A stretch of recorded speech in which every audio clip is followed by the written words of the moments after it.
dispatch? Yeah, that's a wild goose chase over here at Nakatomi Plaza. Everything here's okay. Over. Let it snow, let it snow, let it snow. Yeah, goddamn everything is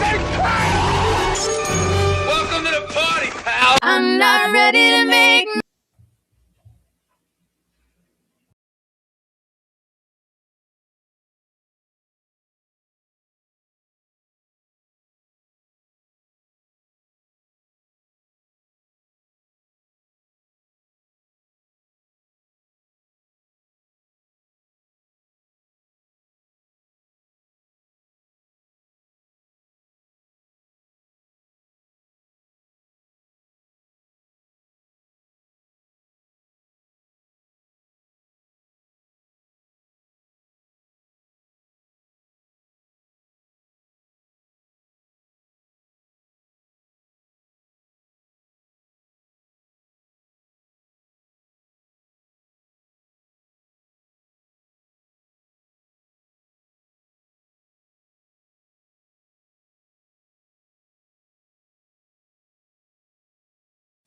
Welcome back. Welcome back. I had to unmute myself. Hello, my prans. Where is that? Where is hello, my prans? Where did she go? I need her back in my life on my FYP. I have to go find her and bring that up. Hello, everybody. Welcome back. Yes, I got a haircut. Yes, I trimmed the sides. I was trying to go. I showed the wrong picture to the barber, but that's okay. It still looks really cute and I love it. And I'll grow some more. I was unfamiliar with the concept of what I was trying to do. Forgive me. I know not what I did. I have a string on me. My God. Oh my God. Hello, everybody. This is The Raging Buddha, and I'm your host, Nora Ames. Thank you guys for being here. We're going to get into some stuff, y'all. We are going to get into some stuff. I forgot to check on something because I was making graphics and I was doing other stuff. Guys, sometimes people reach out to me on other platforms and they tell me that they are blocked on this channel, right? And I'm like, what are you talking about? How are you blocked? I don't know anything about that. And if you have been blocked somehow on this channel and you feel like that is incorrect, please reach out to my mods, ytmodsquad@gmail.com. And so forgive me while I am reading here, but I had somebody reach out to me on TikTok and say that they were blocked on YouTube and Twitter. So also announcement on that. I don't have a Twitter right now. I have deleted Twitter many times. Hey, thank you for being here for 13 months, Georgia. That's wonderful. I don't have a YouTube. Sorry. I'm on YouTube. We're live right now. And hello to YouTube, to TikTok, and to Rumble in the house. And we're going to talk about all this stuff. But we're live on 3 platforms right now. But I do not have a Twitter or X account. I do not have an Instagram, and I do not have a Facebook. So if you find somebody on any one of those platforms, okay, the only things that I have right now that are me is this YouTube that you're on. My other YouTube, Nora knows, that's still up. My TikTok, I only have one TikTok, okay, which is Official Raging Buddha on TikTok. And then, of course, on Rumble, it is Raging Buddha Official. So that's it. There are no other me's. There is nothing else. Okay. So yeah. Oh, he's a doll. Thank you. Happy Monday. Thank you for the haircut super chat. Appreciate. Yes. No, I'm actually liking it. I have a thing, guys, where for me, I'm just going to take off my glasses. It's this part of the hair, especially like when that grows out and it's like, I really hate that. And I don't like it. I don't like things touching my ears that much. I've gotten used to my glasses over 36 years. But, you know, Other than that, I don't like when things are, like, on my ears, like, over here. Behind, it doesn't bug me, but, like, on it, I don't like it. Um, and, also back here, like, when my hair's long, guys, I just put it up in a ponytail, or I put it up in a little funky bun thing, right? Because I don't like things touching the back of my neck. I maybe slightly, have things, lots of the tism and other things, that's fine. But I have a thing about it, I don't like it. So, this may be the permanent do, I don't know. She's cute, I like it, you know? I'm all about it. But there you go. Streaming mogul, yeah. Yeah. Yeah, sure. Yeah, that's me, the streaming mogul, guys. I'm the new Mr. Beast. Can you imagine? Can you imagine being on YouTube and thinking that you're as big as, like, I mean, these guys are both total douches, but like Jake Paul or Mr. Beast, who both have enormous millions, billions following, I mean, like, they probably make more per minute than I have ever made on YouTube the entire time I've been here. Do you know what I'm saying? Like, it's incredible to me that people think that anyone on the internet considers themselves to be that. I don't. I know where my place is. I have humbled myself. It's not that I don't have aspirations. I'd love to get that, gold YouTube play button one day and, like, have a million people who tune into my show. That would be amazing. Amazing. Okay. I don't think, and I'm live on TikTok right now because I want to reach the people that are only using the TikTokies right now.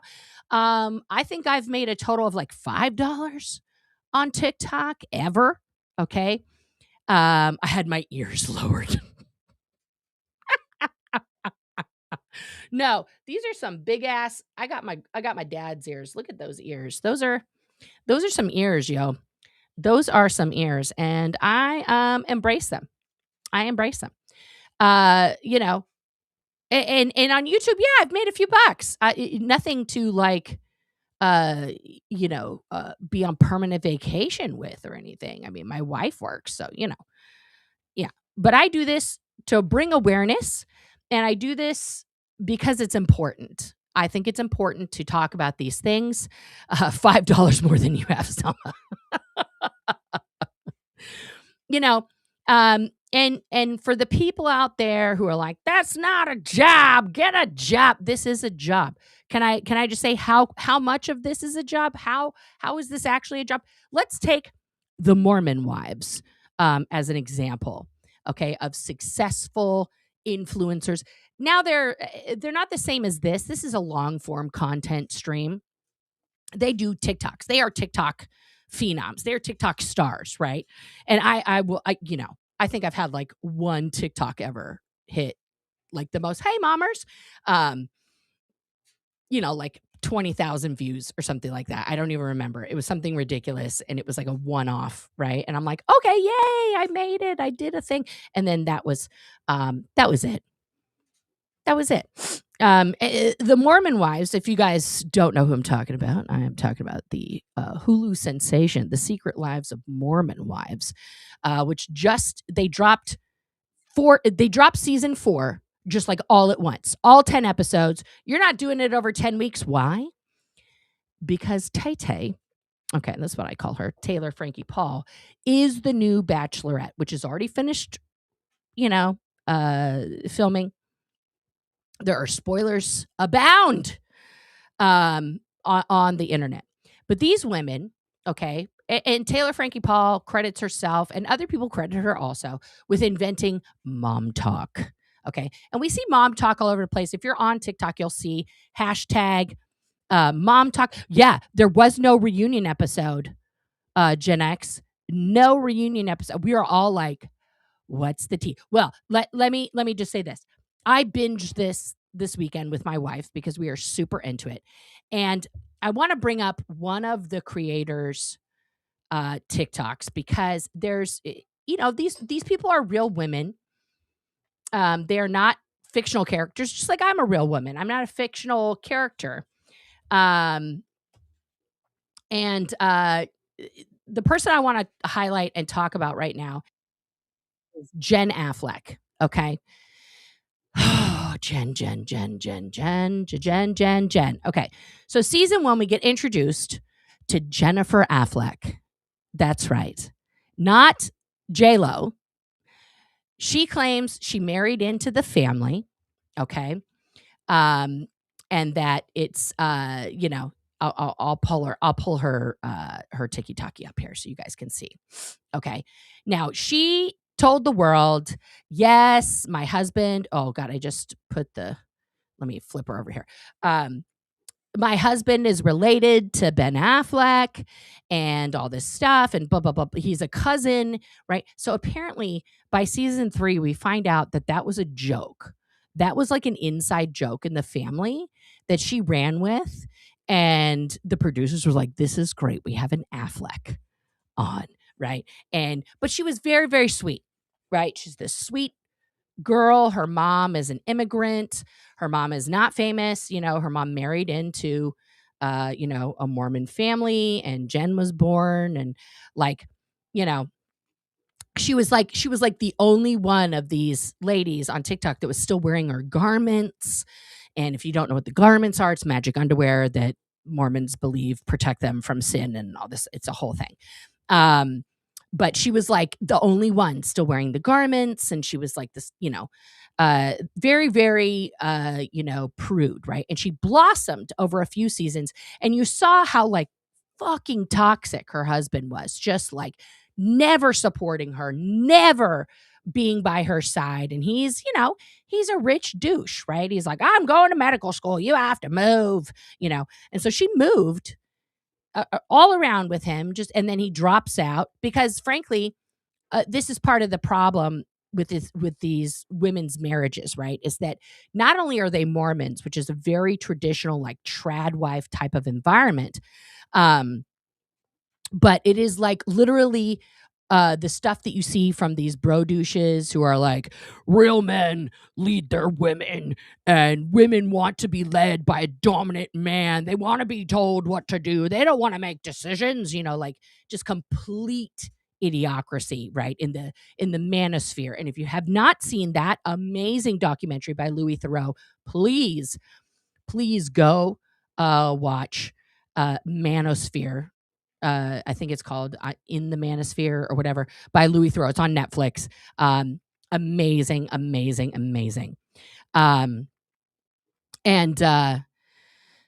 I see. Okay, yeah, YouTube often changes your settings sometimes. If age restrictions are set on your device, you'll show up blocked. Oh, good note, JD Kelly. Thank you for that. So, what has been flipped in these women's lives is not only are they like they're reclaiming what it means to be a woman in the Mormon church, right? Basically they're dressing like brat stalls. Okay. Oh, thank you for gifting memberships, April. So sweet of you. Let's see. Dabi got one. Nikki Flynn got one. SP Squirrel got one. Atkin in Texas, I can say that, got one. And Poig YouTube got one. Thank you so much for that, April. Very generous. Yeah. Okay. Why is it? Okay. I did it. Stop clicking that, Nora. So they have flipped that on its head, kind of the misogyny of the LDS church, the Latter-day Saints church, Mormonism on its head. But now, because these women are fucking like building an online empire with the brand deals, and now Bachelorette, and 2 of them, including this one here, Jen went to Dancing with the Stars along with Whitney. They're expanding, right? They're getting opportunities, okay? And they make way more money than their husbands do or their boyfriends. And so it creates this, because these guys are like, we're the men, so they started dad talk. It's really bad. It's not good. Yeah. So this woman, okay, this lady here, or where is it? This lady, I'm never going to get used to this opposite thing. This lady here, Jen Affleck.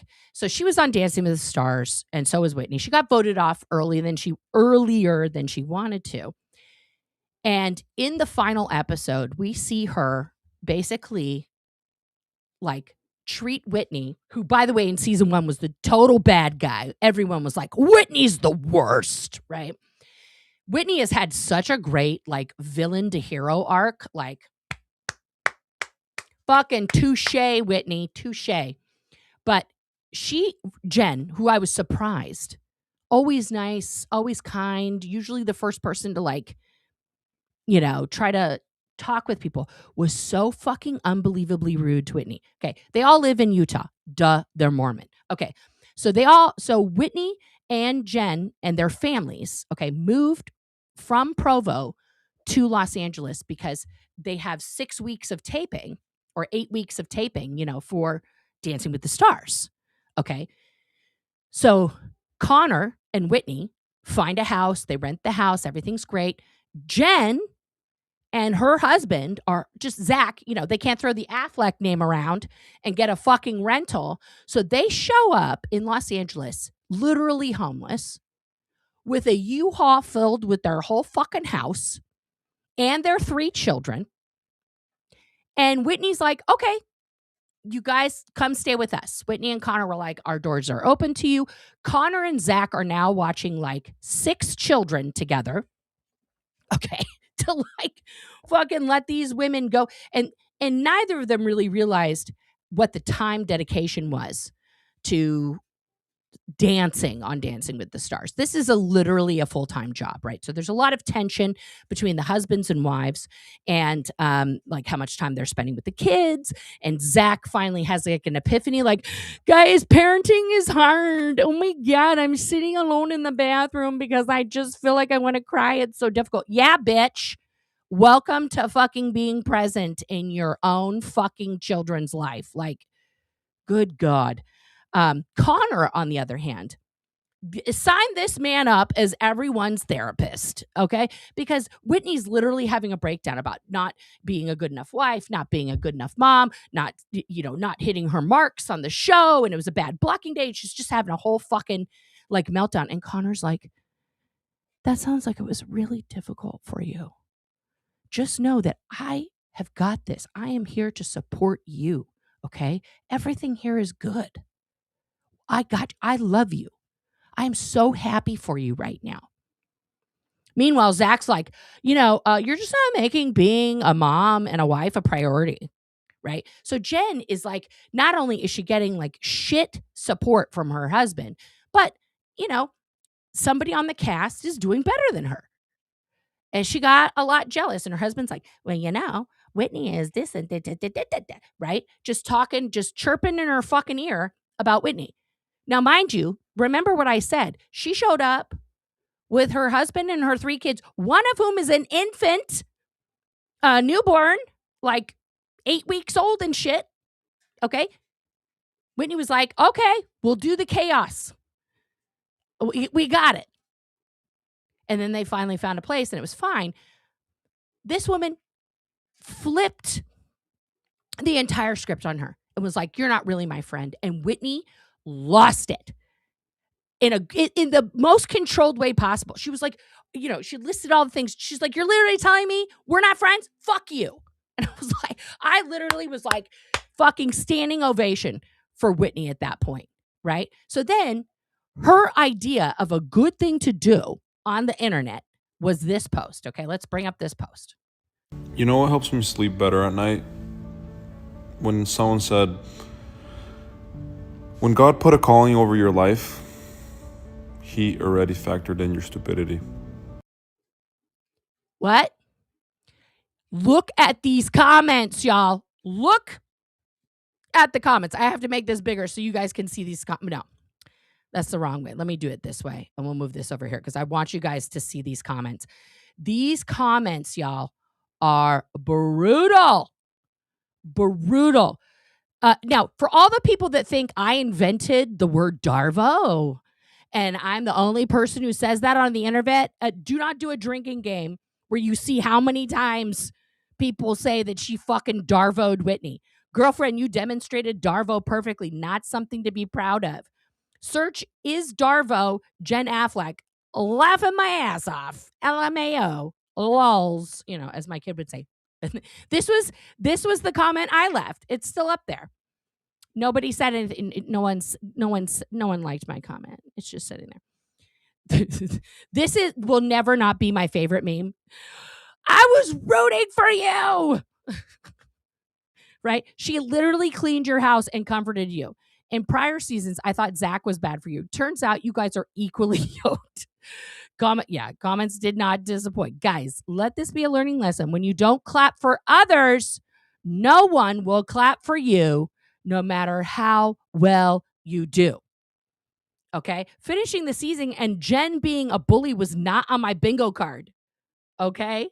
Like, guys, the comments, there's over 1,000 comments, and not one of them is like, girl, you're so right. You're so justified in how you treated Whitney. Okay? The reason why I bring this up is that these are a group of people, okay, who are actively in a cult. Okay, some of them have left. Some of them have left the cult of Mormonism. Okay, and I'm not here to debate whether or not Mormonism is a cult. It's literally a cult. Somebody asked them, where were they? Oh. Taylor, during this season, like to get ready to be the Bachelorette, invites this TikTok guy that she was like, oh, he's cute and he plays the guitar and I want to, she flew him out to fucking Provo. He's in Colorado or some shit. I forget where he was, Tennessee or some shit. And he came out and all of Mom Talk comes over to Tay-Tay's house to talk to him and like interrogate him. And they're like, they brought their fucking infants and shit. And they're like, have you heard of Mormonism? What do you know about Mormonism? And he's like, that you guys are a cult? That's like the same reaction that I would get when people would be like, wait a minute, what religion are you? And I was like, oh, I'm a Scientologist. And they're like, oh, you mean you're in a cult? And I'd be like, what the fuck? At least they laughed about it. Like they laughed. They were like, oh, canceled, like in their minds, you could see that they were like, oh, this is not going to work out. Right. Oh, that's good today. My lemon tea. Yeah. So, and they, some of the Mom Talk members have formally left the Mormon church. They don't wear the garments. They don't go. And there's a lot of turmoil this season. They're dealing with a lot of concepts that really tie into everything that I've been talking about and that I want to specifically address today, because there's one character in particular that's not Jen that I want to talk about, and that's Michaela. Michaela is somebody who, in her storyline, like we find out a lot of stuff about her. Okay, that she says, I'll get to this in a second. She says in I think it's season 3, she starts talking about that she is an SA survivor, a childhood SA survivor. The thing that the show overlooks, and that it really bugs me every time, is that she became pregnant at 16. Not uncommon. All my cousins became pregnant at 16. My aunts became pregnant at 16. My dad was convinced I was going to be pregnant at 16 because that's just how the women in his life were. But the thing that they just gloss over it now, is that her husband, the guy who got her pregnant when she was 16, was 21. I want everybody just to sit with that for a minute. And prior to being with him, she had already been a victim of childhood SA. He was 21 years old.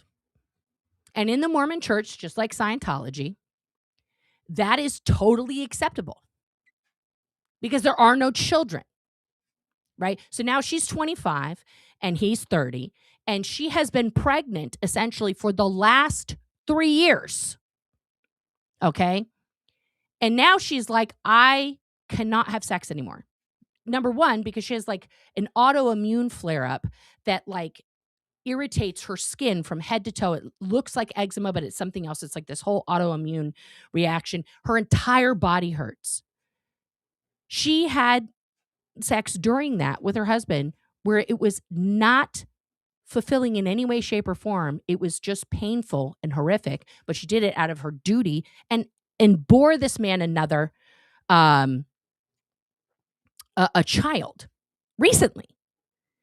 Even though she was telling him, like, I this is like, it's not, this is not okay with me, right?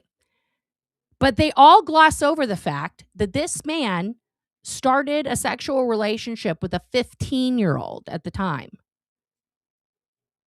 And then she was 16 when, thank you for the rose, Hannah, that when she got pregnant the first time. And she needs a lot of trauma work. I really thought, about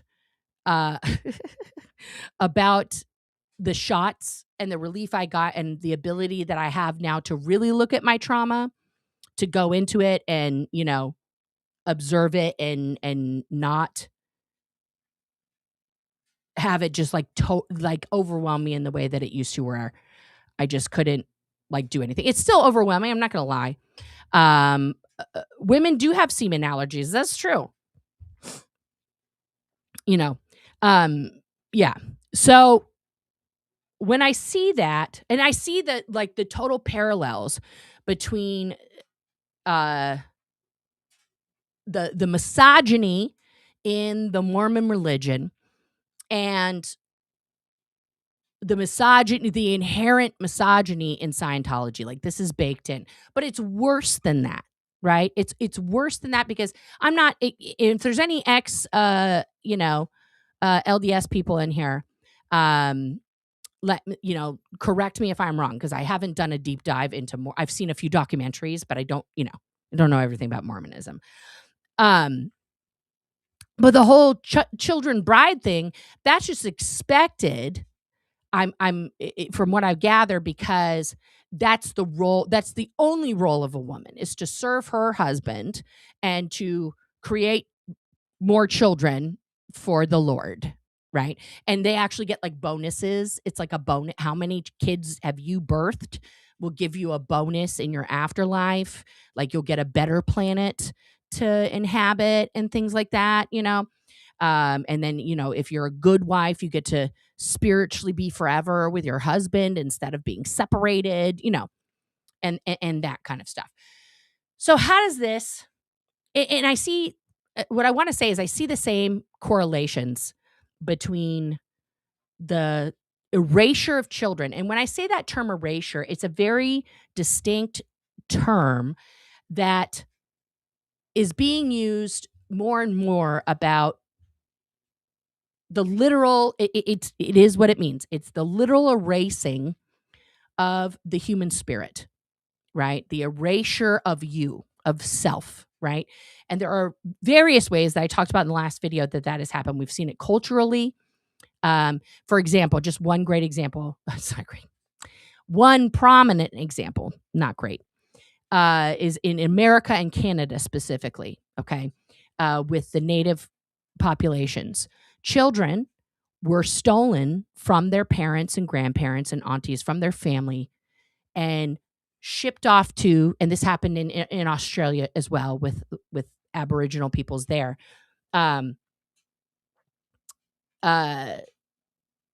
shipped off to Christian boarding schools to be reprogrammed. They were stripped of their language, their hair was all cut. They were stripped of their culture. They were stripped of their songs, of their beauty, of everything, and made to conform into this white culture box so that they could assimilate into society, right? And this was also an effort to erase those peoples it wasn't just like, we want these kids to fit in and be successful, which is, of course, the PR pitch. It is so that no more of those particular people exist. Okay. And this has been done throughout history. And this is something that Scientology kind of perfected, and Mormonism, and all these very, very, high control groups all have as like one of the underlying foundations, right? And there isn't, we've talked about this over the years, and there's been a lot of slogans and things like that attached to children, which I think, yes, they're not wrong. Like, kids cannot consent. Absolutely, they cannot. Okay. But we have to really, we have to be more brutally honest. We have to be more brutally honest about this subject and about what it means. It's not just about consent, because that makes it seem like there was a choice and an option, red pill, blue pill was offered. There was no choice. Okay. So consent is off the table. There's no such thing as consent. Okay. What is really happening in all of these places, and in specifically Scientology, because that's what I'm here to talk about, is the absolute destruction, annihilation on a cellular level of the children involved in Scientology. Okay. And that starts pre-birth. That starts in utero, baby. Okay. Because I don't know about Mormons and what their lore is in terms of like when the spirit comes to the body and all of that kind of stuff. But Scientologists have a lot of lore associated with this, right? That you will hear as a child. Okay. You will hear your parents tell other adults, like, when I was like 7.5 months pregnant, I woke up suddenly in the middle of the night and I felt a presence. I felt such an amazing, being with me. And I looked up and I saw them, right? And we had a conversation, and Nora talked to me and told me that she was choosing this body, and I knew that I had to care. This is not a real conversation that my mom had. I'm just giving you an example, right? You will, as a young child, you will be told that as a spirit, a disembodied spirit, you came to your parents and like interviewed for the job of Bibi. Okay? Like, it's totally nuts. It's to say that fucks you up as a kid is the underestimate, like, sorry, there's a troll on TikTok here. Where do I go to do that? Report. Yeah, there we go. Bye. Bye, Mira, whoever you are. I love when people are like, mute. There we go. That's what I can do. This person came on to the TikTok live over here, and I can see the comments.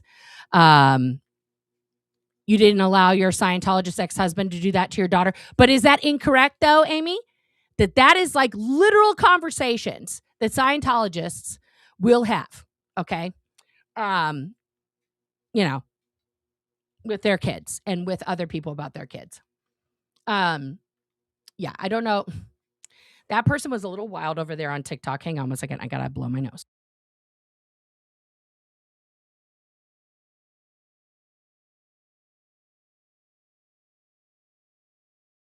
Boop. Okay. So yeah, it's it's literally like, those are the things that you start out childhood with. Okay. It is from the jump. You are indoctrinated to believe you are not a tiny little human being that doesn't know how to use their body or, understand things, because you're not an adult. You're not a child. There's no such thing as a child. Okay. And Yeah, I'm going to pull up some references on that in a minute. I just want to divert everybody's attention to one thing. Yeah, TikTok trolls are a little crazy. Yeah, some of the comments in this live were filtered to protect the community's experience. Basically, people are trying to come into my TikTok live and get me banned on TikTok by saying sexual things over there. Yeah. But I just want to, we're going to veer off because we're going to circle back to this guy, of course, in a minute. So Aaron left this up for 6 days. This one here, it's so bad. Zero Dark Nora Ames fully exposed. Thanks for using my name is not Nora Ames on the internet, but you go ahead and use my government name. That's fine. And this is the video that he had up with Natalie because he really thought Natalie was going to bump up his views and get him back on the right track. If Natalie came on and was like, she's not funny. She's mean. She told people to contact me to ask if I'm still involved in the foundation, and I found those questions objectionable. She didn't like for you guys to reach out to her and say, what is your fucking problem, bruh? How are you still involved with this guy? That's what was so upsetting. I have said, and Aaron's like, well, she said, reach out to them. She said, reach out to them. That's not illegal. There's nothing illegal to say, hey, you don't like something? You think this person should be associated with somebody else? You think that it's good for them to put their name next to somebody who's a self-confessed domestic abuser of women? As a woman, you think that's a good look? No. I don't think it's a good look, Natalie. You have my fucking number. You don't use it, but you want to go on Aaron's show to like fucking be like, she's mean. Okay. And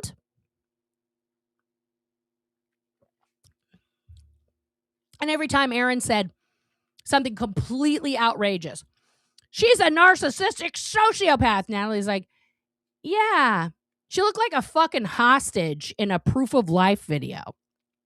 This was not the flex you thought it was, Aaron. Also, Natalie, this video, I hope Aaron takes that down for your sake, honey. That is going to follow you forever. Your hardcore association with this guy. Natalie, honestly, I'm just disappointed. I thought you were honestly a better person than that.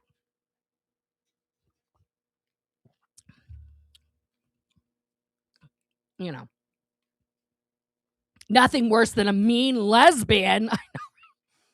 Guys, I'm a total stereotype dyke. I should just get that as a shirt. Stereotype dyke. Oh, God damn it. I need to hashtag trademark that. Okay.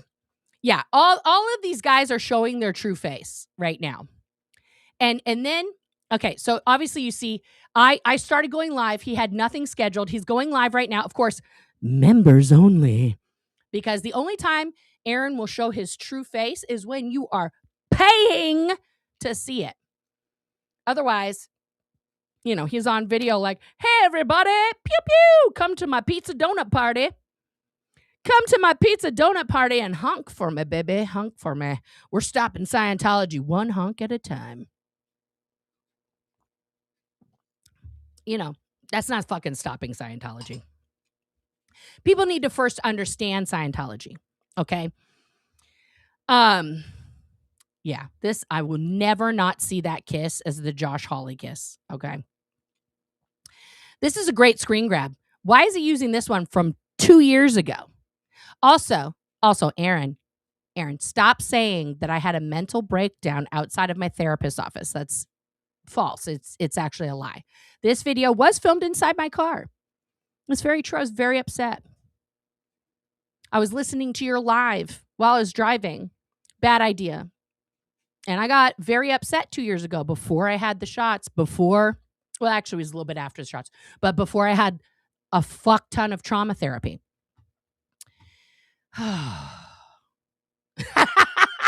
Sorry. Oh God, I have to block all these people. Mute. And a mute. Okay. The people on TikTok are trying to insist that I'm quoting them now. I want to bang Aaron. No, thank you. Disgusting. Yeah, Aaron's channel is failing, guys. Now I take what the SPTV Foundation, the Potato Head, I've called them the Potato Head Foundation since they stole the name 2 years ago. Now everybody calls them the Potato Head Foundation. You're welcome, everyone. You're welcome for my contribution to the zeitgeist, okay? But they put out a thing like every month, which I actually check. So thank you, Potato Head Foundation, Incognito, whoever the fuck you are. Thank you for statistics. And maybe this is, my Scientology upbringing showing, but I do like to know how I'm doing. Now, see, I don't agree. I don't agree with this. Like, George is obviously having a cortisol breakout. He really needs to see a doctor. These things on his eyes, this is caused by a cortisol imbalance. I had that at one time, things like that. And then you got to go get some cream and stuff and it goes away. It's okay. And then of course we have Cheryl, who likes to just flip people off all the time. And then Marilyn, that look it's not great. But can we normalize not doing awful screen caps? Anyway, that's not the point. So they published this thing over here. It's called SPTV Decool /stats. I don't know what the Decool is. Maybe that's a foreign thing. I think these people are in Denmark. They're in another country. But anyway, these are the statistics, guys, for all of the channel. And let me just say, whoever's doing this work, whoever put this spreadsheet together, kudos to you. Okay, because I'm not a spreadsheet master. There are other people out there that absolutely are like, spreadsheet wizards out there in the world. And that is not me. I'm not that. So they list every single channel. So they have major and established anti-Scientology channels. Okay. And then you have, and this updates live, right? So then you have the SPTV people, the people who have aligned for sure with SPTV.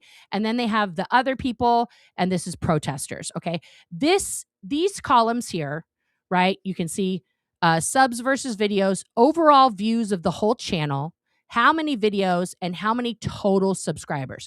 So this is like, how many views you're getting, and then like how many you have gained or lost. Okay. So let's look at Aaron's channel. Okay. Now, if we look at Aaron's channel here, I'm going to highlight it. Okay.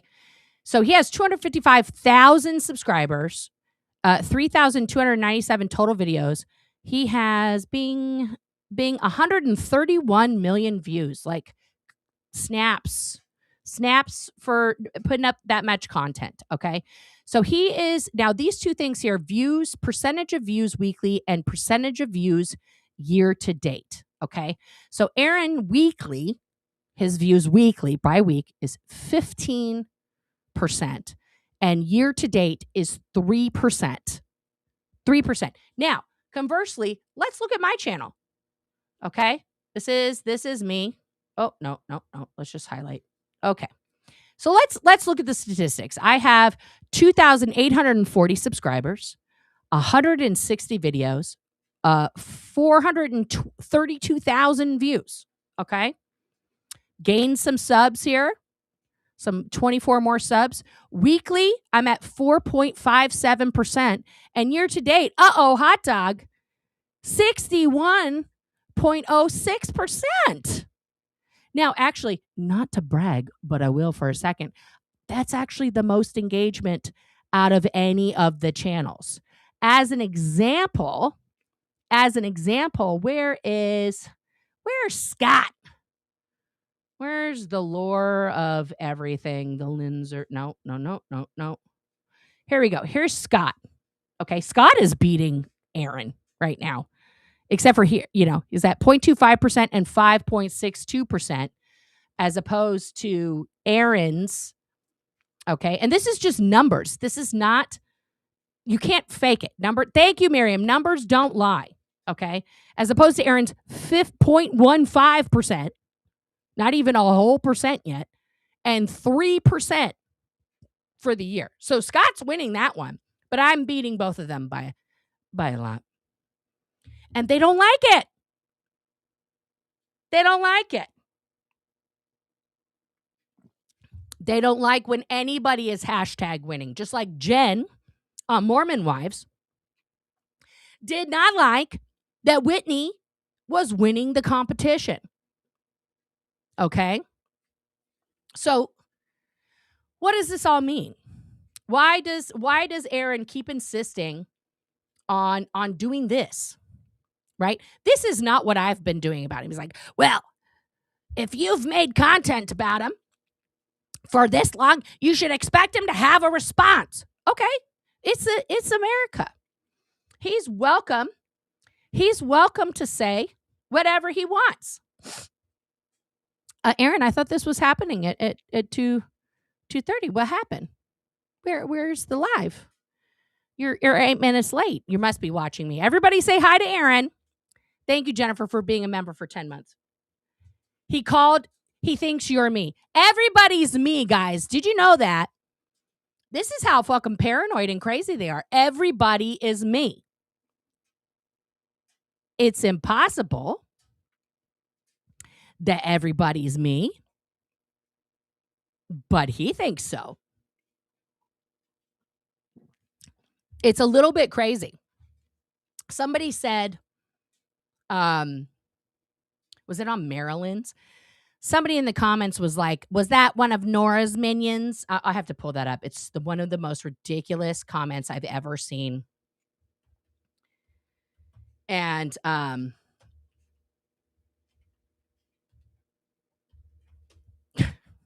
of course, George Massey has to chime in. George Massey, a human being I've never spoken to, ever. He knows nothing about me. Oh, right.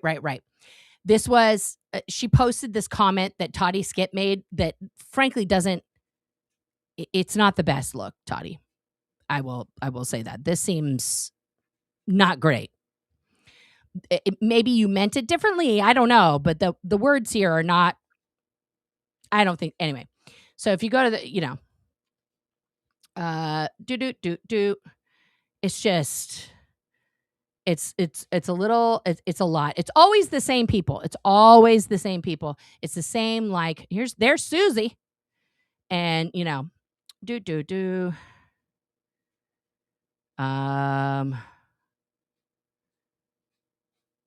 is she drunk? Where did it go?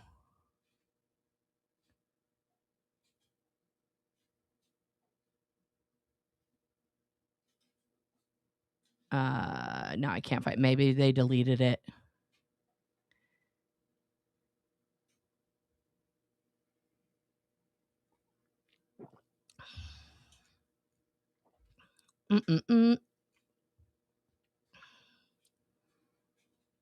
No. Let me see if it comes up in the newest one. Anyway, there was a little thread in here that George Massey commented on. No.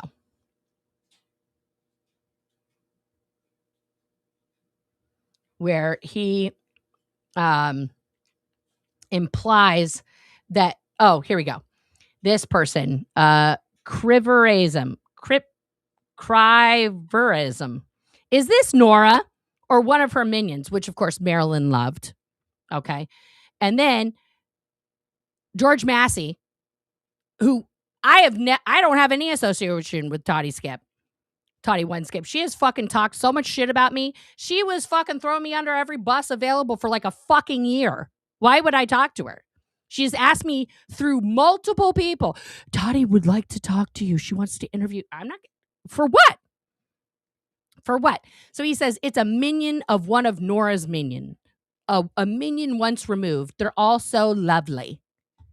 A minion of what? Who? What the fuck are you guys talking about? Unlike you guys, okay? It's just little old me here. It's just this,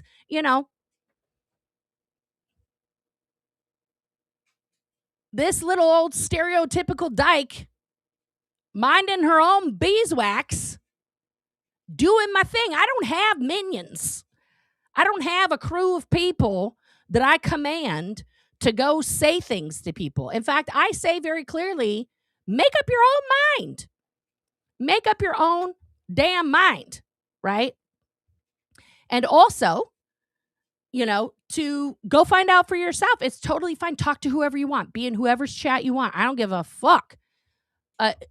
Which is, I can't say the same for Aaron, who watches everybody's streams. Oh, he watches. I got bounced off of the live because somebody posted 85 penises in the TikTok. Thanks. This is what Aaron was doing instead of doing this. Instead of doing this, he had to post a bunch of penises on my TikTok to get my TikTok live shut down. That's how afraid of me he is, guys. Jojo, you don't go near his channel.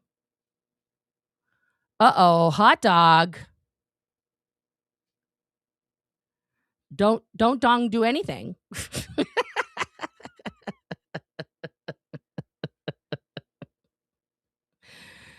Okay, so now he's live. Nora Ames and narcissistic collapse. Free fall. Yeah. I don't think he knows what a narcissistic collapse is. Oh, Gen X, they bounced me off TikTok. It doesn't fucking matter.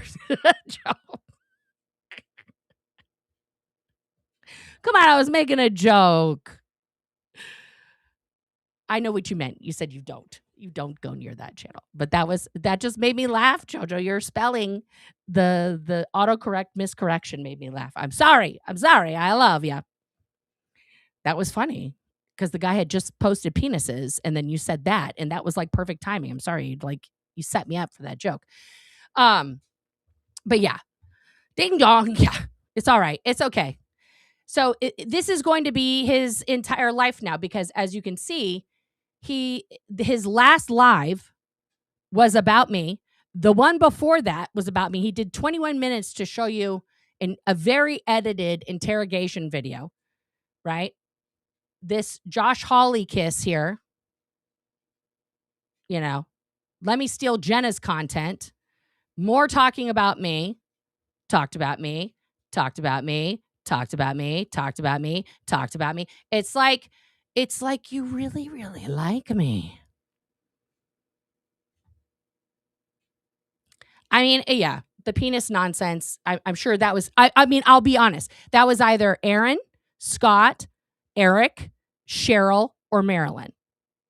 I know that because now Aaron and Scott are in this bro, we gotta fight together to get rid of the evil Nora who speaks too much truth.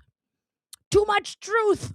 We must make her so angry that she looks crazy and no one will listen to her ever again. See, what they don't understand, these two imbeciles, is that because I have worked so hard and have shown everybody my journey in therapy, and you guys have seen in real time my growth, some backward steps, more growth, and all these things. You guys are here with me. You understand that therapy itself is not a linear Scientological graft journey. It is messy. It is all over the place. But neither one of these individuals will do or have done any therapy. They both have gone to confirm they're not a specific thing. I don't have, narcissistic personality disorder. I'm not that.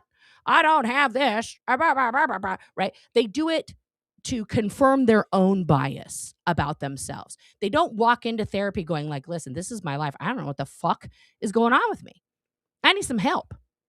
They both went to therapists to try and prove that they aren't what people are saying.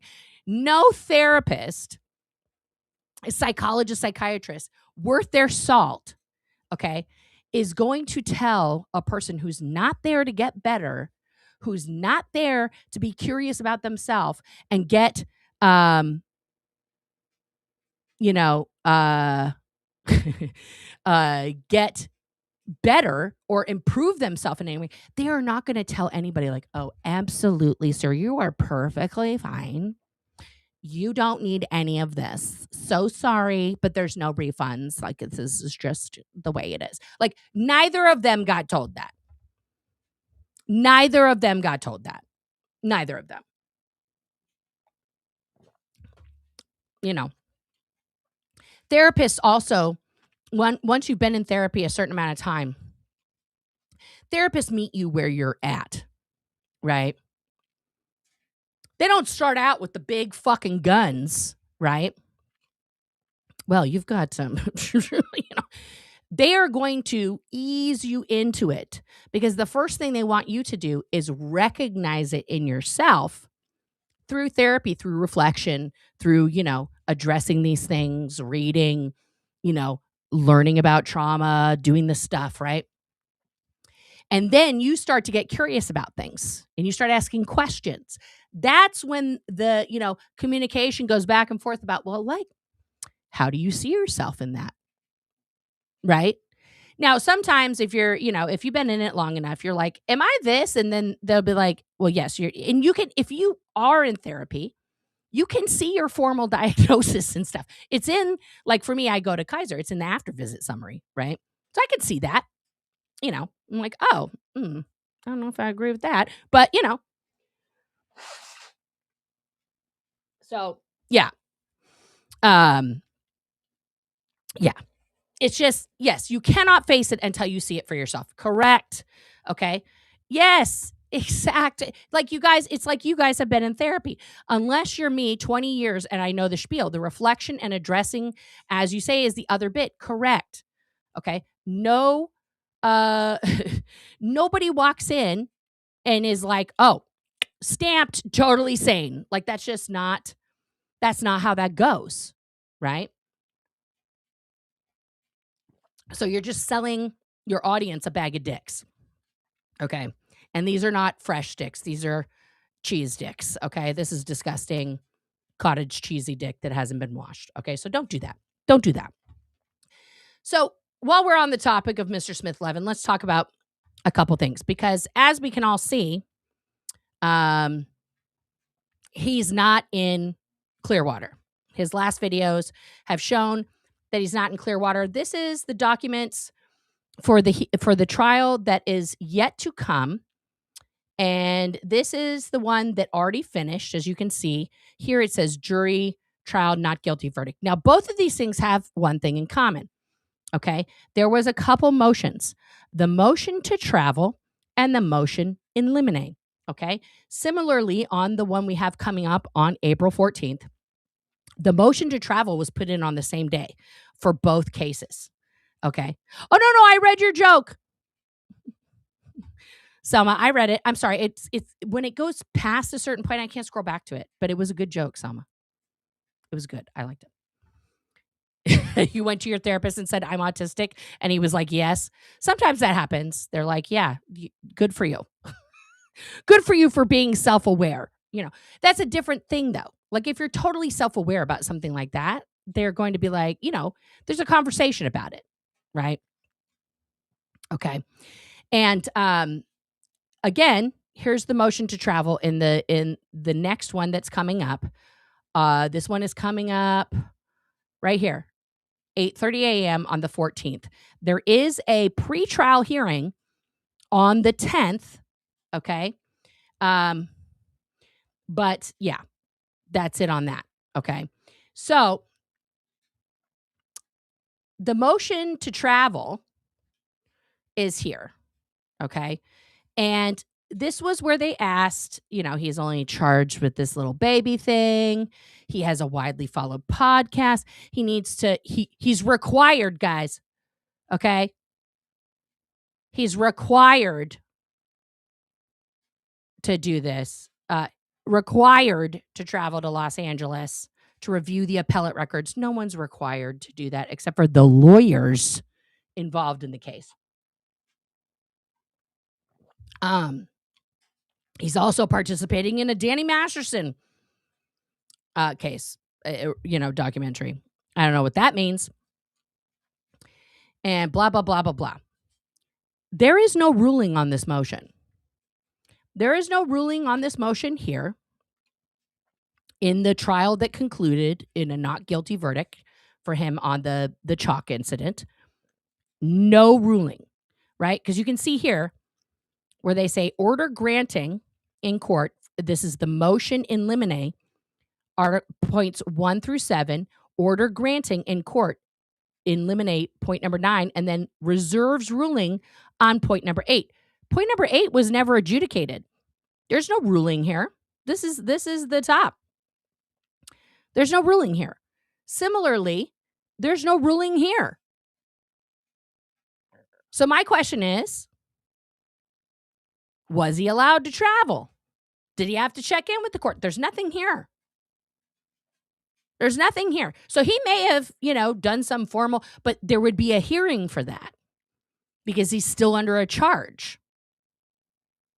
Now, he made a whole argument on his YouTube that if the first case went away, he's not released on recognizance because he never got arrested for the second charge formally.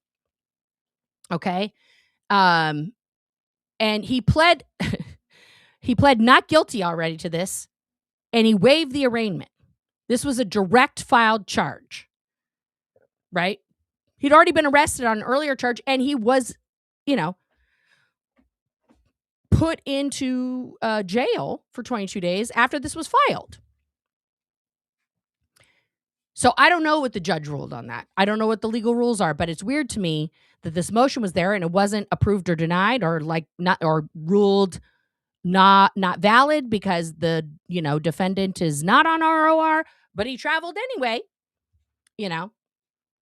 He traveled anyway. So that's going to be on him. That's going to be on him, and how that goes is, I don't know.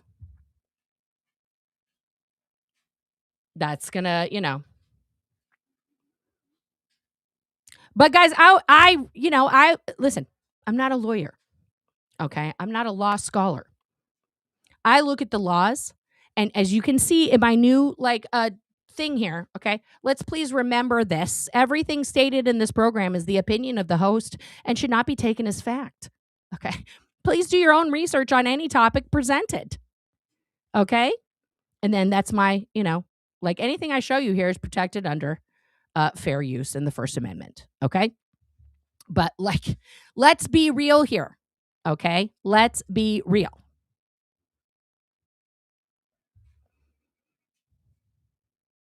I don't understand what his logic is, and he just keeps doing stuff, right? Like he just, the order of protection still stands until the second charge is sorted, right? For anybody questioning that, which is why he hasn't protested it at Target 1 yet. Chrissy, you're a lawyer? Okay. So, Chrissy, can I ask you formally, if that wasn't ruled on in a case, does that mean that it still he's still under a travel ban? How does that work? If you're arrested on one charge and one is a direct filing, you weren't arrested. You're not technically out on bail on that charge. Does the release on recognizance stand for both cases? Is that what happened? And so he would still have to ask. That's why they put both case numbers on there, right? So in my mind, if the lawyer's asking for it in both cases, that would mean that because the other case is still pending, he can't just go wherever he wants. Or am I totally off base on that? I would love to know the answer on that, because that's, it would behoove somebody who's under, a criminal trial to not fuck it up. So, yeah. Everybody wants to know what kind of cake you're making. Okay. So we're going to go back through some things here. Okay. That's what's happening on Aaron's charges. The initial hearing on that will be April 10th. And then April 14th. So it's like Friday and then the following Tuesday. Yeah, the following Tuesday, just like last time. Okay, and they'll go over all the motions and stuff. So all the motions for that case, opinion only, not advice, licensed in Michigan, went to law school in Florida. Repeat question. Okay, so my question is, Chrissy, if I am formally arrested on one charge, and then a direct charge is filed with the court, no arrest in that charge, and I am released ROR, supervised ROR on bail on the first charge, and that charge has now been adjudicated in full, not guilty verdict. However, this motion to travel was presented in both cases, identical motion. Does that mean that because the second charge is like related but wasn't on the same case, am I still under the release on supervised recognizance and I have to get this motion to travel approved before I can travel? Or is the whole ROR thing out the door because the first charge was adjudicated already not guilty? In your opinion, as a lay person out here, what does that mean? That was a long question. Yeah. Yeah, Aaron doesn't think that he can be charged with a crime unless he's put into cuffs. Yeah, it does appear that way. It does appear that is his understanding of how the legal system works, right? My understanding is that's yeah. Oh, and he's still in San Diego, guys. Someone just sent me a screenshot from the live. He is broadcasting. I'll bring the screenshot up. He is broadcasting from Jenna's couch there in San Diego. So he hasn't even gone home to do any of that. Okay, your opinion is the motion needs ruling. Okay, that's what I thought, Chrissy. Thank you. Because it's not, that motion wasn't resolved in the first case. There's no ruling on the motion in the first case, and there's no ruling on it in the second case. So that's what I thought. So how do you do this, guys? This is Aaron right now. Okay? Literally this minute. I'm going to pull it up here. Boop, boop, boop. Shares. Here he is right now. This is Aaron live, sitting in Jenna's living room, trying to look special, holding his microphone, bitching about me. How is that legal? Like, that's my honest question. How is that legal? I think it's not legal. I think, hey, Jerry, did you know that your fucking client is over there in California right now, sitting on Jenna's couch, doing a fucking live? Like, that is absolutely fucking crazy. That is nuts. How is that like a thing? And the comments are lovely, guys. These guys love me so much. Natalie did not have to move because of me. Also, that is fucking lies. That is fucking lies. Natalie and Aaron have concocted a story that Natalie had to move because of the one time that I pulled up the business information about the foundation and that moron put everybody's home fucking address on the paperwork when he did not have to. And then Natalie had to move. That's not why she moved, guys. A, she moved because it was a big-ass fucking house, and it reminded her of Tony. She had already talked to all of us about selling the house and moving after, when she was ready to, when we were all in Minnesota in fucking 2024. It had nothing to do with me. But I love that that's the narrative now, Natalie. Get the fuck over yourself. Are you kidding me? No, because they didn't have it at Natalie's house. That was at a public place where the wake was. That was at a bed and breakfast. And she moved before that. Thank you, Verity. I mean, like, this whole idea that I ruined Natalie's fucking life. Are you kidding me right now? Natalie, shame on you. Shame on you, Natalie. That is the dumbest shit that I've ever heard. Are you fucking kidding me? This is literally dumb shit. Yeah, I don't understand how he got on a plane and flew to California and he's just there. And he's claiming he has to be there.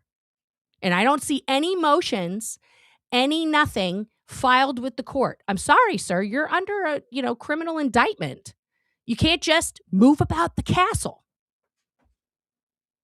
This is part of the problem. This is part of the problem.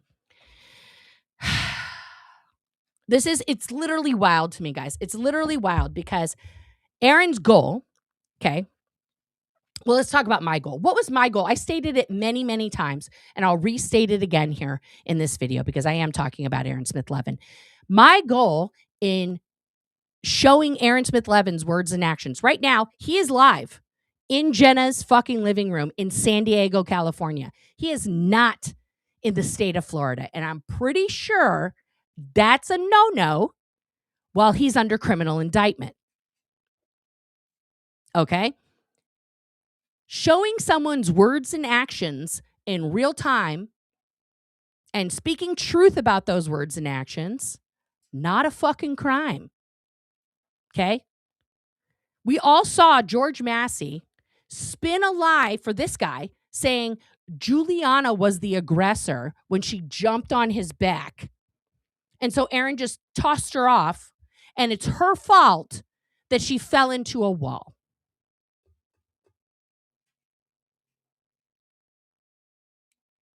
That's insane. That's literally insane.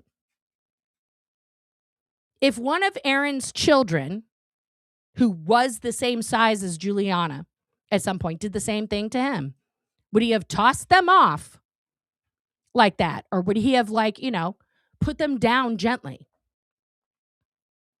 And we're to believe that Aaron was so fearful for his life and his safety for someone literally half his size. He was just defending his life. It's quite ridiculous. Also, somehow this this stereotypical dyke here in Beaverton, Oregon, is a total threat to his safety. Sure, Jan. How the fuck is that real? When I sat quietly in a courtroom and observed all of the cases of the day, and yes, your case that really only took a few minutes, right? Was I a threat to you then? Sitting in the corner, writing notes, not talking to you or at you in any way, shape, or form? I didn't run after you when you left the courtroom to try and let me get Aaron on camera. No, did I do that? No. Absolutely the fuck not. Why? Because I don't have anything nice to say to you. So I learned from my grandmas that if you don't have anything nice to say, you shouldn't say anything at all. And I don't to your face or on the internet. I really don't. Now, I'm breaking that rule a little bit by talking about you, but as I've stated before many times, this is a public service announcement because your actions and words are dangerous, demonstrated by the fact that you're sitting in California right now, not in Florida, as you should be. You can't follow rules, Aaron. You can't understand authority. You can't do what you're supposed to do. So let's go over that. Okay. Let's go over that a little bit here. Well, Aaron keeps, racking up, more, he's monetized defamation. He's literally monetized defaming me. And okay. I mean, I guess if that's your jam, I guess go for it. I mean, maybe don't. And guys, he can see how many people are in there, but it's like less than, look, he's like screaming. People keep sending me stuff, but like the people that are in there, listen, you guys are members, be proud. It's also displayed on his page. I mean, it's literally displayed on his page who the members are. Like when you tune into mine, you can see who's a member. Let's congratulate the people that are tuning in for this, right? These guys are proud members. We should never, shy away from that. Just be proud. Be proud that is who you're supporting. All these people, these guys, they are part of it. They are stoked to be part of it. I mean, it's always the same usual suspects, okay? There's Marilyn, It's essentially, it's always the same. Is that a little bit better? That's not really better. Let's do it this way. Yeah. It's always the same people, but guys, for a guy with 255,000 people, these are all the people that show up. It's so sad. It's so sad. Yeah. Yeah.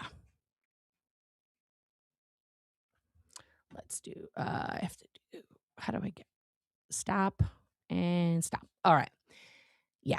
So he's got a big audience right now. He's in his fifis, and will it get deleted later? No. Because he's got to keep providing the content for these people, right? Because if he doesn't, it's he loses them, right? They are living for this. They are living for this awfulness about me, that none of which is true. There are no facts. This is all his own rhetoric. This is all his opinion, which is not real. And it's all him just like literally defaming me with bullshit stories that mean nothing. They mean nothing. Because this man has had no therapy and then wants to comment on my mental state constantly, which by the way, Aaron, can go into defamation when you keep doing that. That is an actionable thing. When you use someone's mental health to try and discredit them, and then you make false statements about their mental health, okay, as fact, that's not good for you. How many people watching? I don't know, 20 people. We got 414 people here. He's just, he's yelling into the void. He's yelling into his echo chamber. All right. So let's go over some concepts that we went over the last time we were here, kids. Okay. So of course we have the dark tetrad. Okay. And this is a new version of the dark triad. Okay.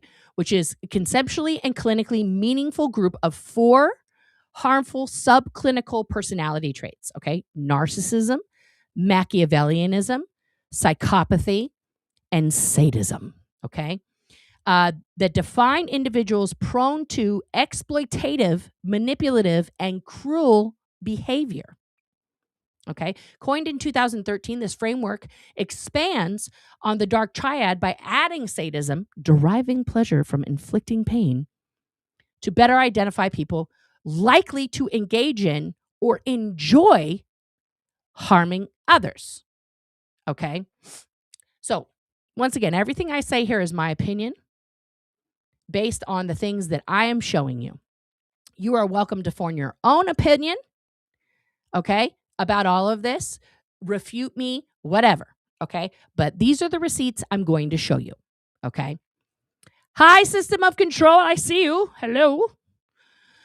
All right, so we have the narcissism, grandiosity, entitlement, and constant need for admiration, Machiavellianism, strategic manipulation, deception, and an ends justify the means mentality, psychopathy, callousness, lack of empathy, impulsivity, and antisocial behavior, and sadism, deriving pleasure or gratification from inflicting pain, humiliation, or suffering in others, okay?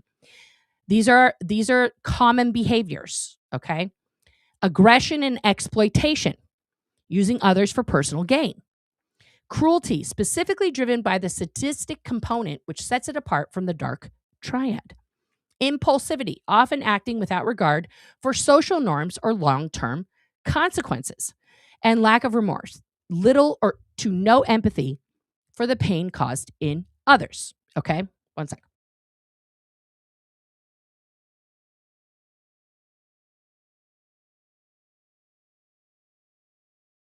Okay. So let's go here now. Okay. So these are going to be based on some AI conversations I had here with Google today. Okay. And this, yes, AI is not always accurate. It is not always, facts or whatever. Okay. However we want to word this. But yeah. So we're going to go here now. This is, I can't reverse those. All right. Anyway, so this is, I asked the question, are psychopaths born or made? Okay. Psychopathy is generally understood to be a combination of nature and nurture, rather than strictly one or the other. Research indicates it is roughly 50% genetic, inheritable traits, and 50% environmental, childhood, upbringing, trauma, and environment, often emerging from a predisposition that is shaped by life's experiences, okay? Key findings. Born, for the born people, right? Psychopathy often runs in families and is linked to fundamental differences in brain structure, okay? Specifically in areas responsible for emotional regulation and impulse control, okay? That's your prefrontal cortex, your executive functions, okay? Environmental factors, the person who's made into this. Environmental factors, including severe abuse, neglect, or trauma, can influence whether a child with a genetic predisposition develops full psychopathic traits. So the interactions, okay? Many researchers believe that while a person might be born with a higher vulnerability to becoming a psychopath, their environment, the nurture aspect, okay, dictates whether those traits are fully expressed or in some cases mitigated. So you can't, if you have a genetic predisposition to being a psychopath and you're in this super loving home and you're in a super loving environment, that might even mitigate your genetic predisposition to that. Okay. Now, if you're in the opposite and you have a genetic predisposition already to becoming that, it's a bingo. It's a bingo. Okay. So then I had kind of a lengthy conversation with the Google AI. Okay. So the first question I asked, which you guys can't see on the screen here, is what does the concept of psychological erasure? Let me see if I can make this a little bit bigger so you guys can see it. There we go. Okay. So what does the concept of psychological erasure look like in children born into high control groups? That's question one that I asked, okay? Psychological erasure in children born into high control groups, HGCs, high control groups, is the systematic suppression of a child's authentic personality, needs, and critical thinking. Let's just say that again. It's the systematic suppression of a child's authentic personality, needs, and critical thinking to replace them with a pseudo identity mandated by the group. Unlike adult converts who have a pre-cult identity to return to, children born into these environments have no other reference point, making this erasure a foundational part of their development. Okay, so let's just digest that initial point right there. Aaron, me, Jamie, Lara, all of us, okay, Jenna, all of us people born into this environment, we do not have a pre-cult identity to return to.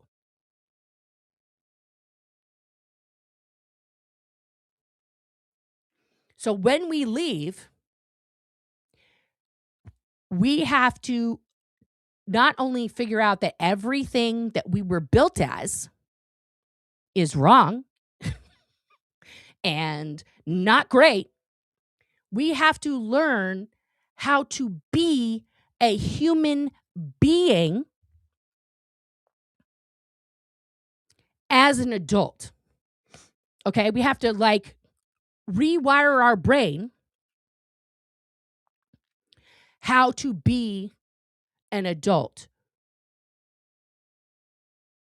while at the same time undoing all of the trauma that we were raised in. Okay? This is incredibly hard for anybody to do at any age who has all their formative years are spent inside this. Okay? And this does go for people in a totally traumatic home as well. Okay. Hey! You're part of it. I tried to mute myself. I hit the wrong button. That was funny. Yeah, and self-parenting. Okay. So let's get into these things here. So core manifestations of psychological erasure. Okay. The pseudo identity. All right. Children are trained to project an approved persona. They often adopt a submissive, masochistic attitude to authority, internalizing a belief that they are inherently insignificant or bad if they have independent desires. Okay. Suppression of needs. Growing up in an environment where the leaders or group's needs always come first. Scientology 101. Okay. What's the greatest good for the greatest number of dynamics? Not for you, for everybody. Okay. Where the leaders or the group's needs always come first, children learn that their own feelings do not matter.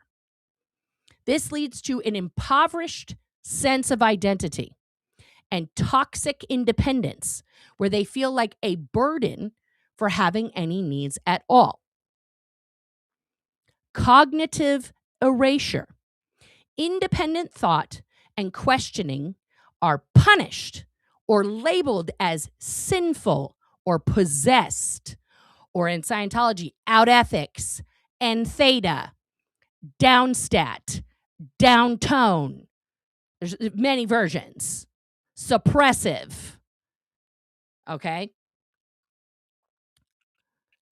This stunts the development of critical thinking, leaving children reliant on external authority for even basic moral judgments.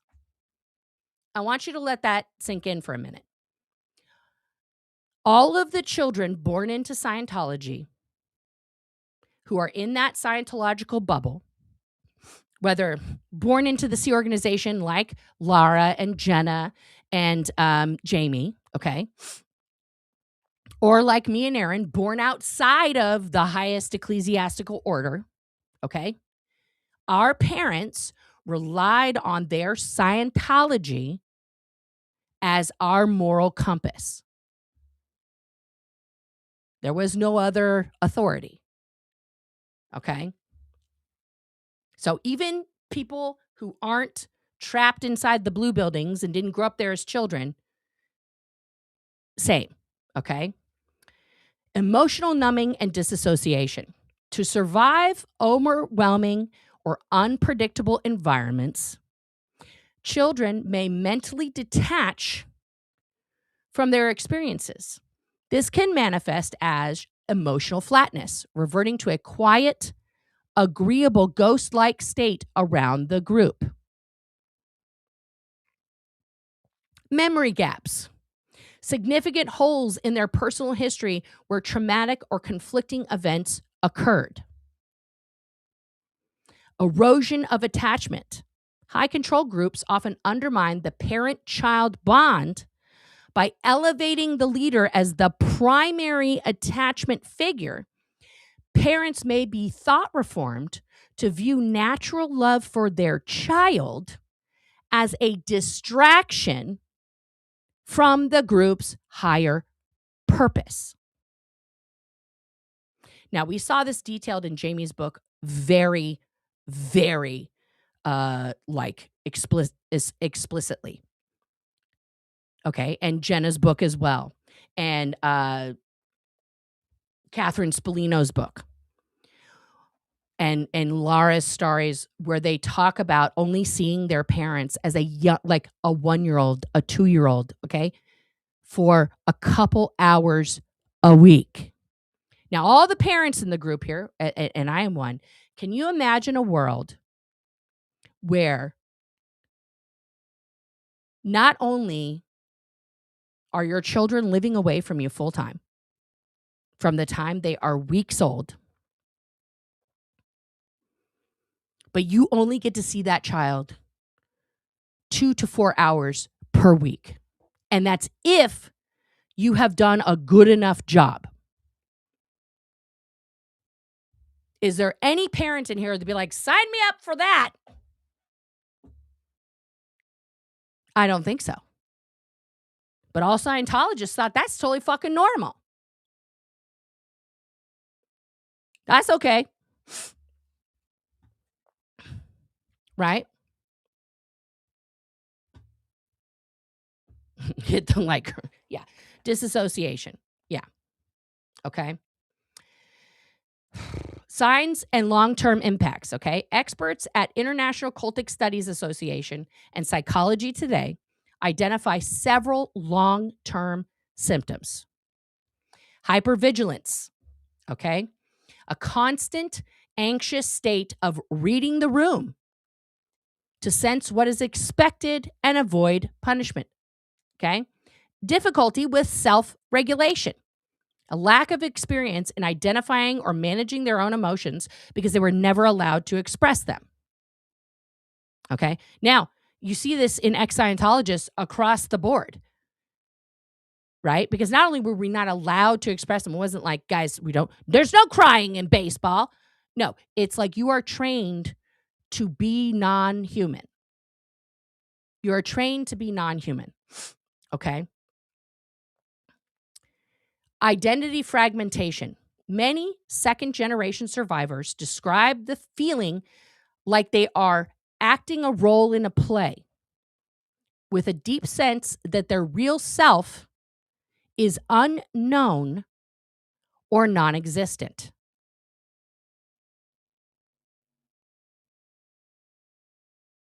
Okay?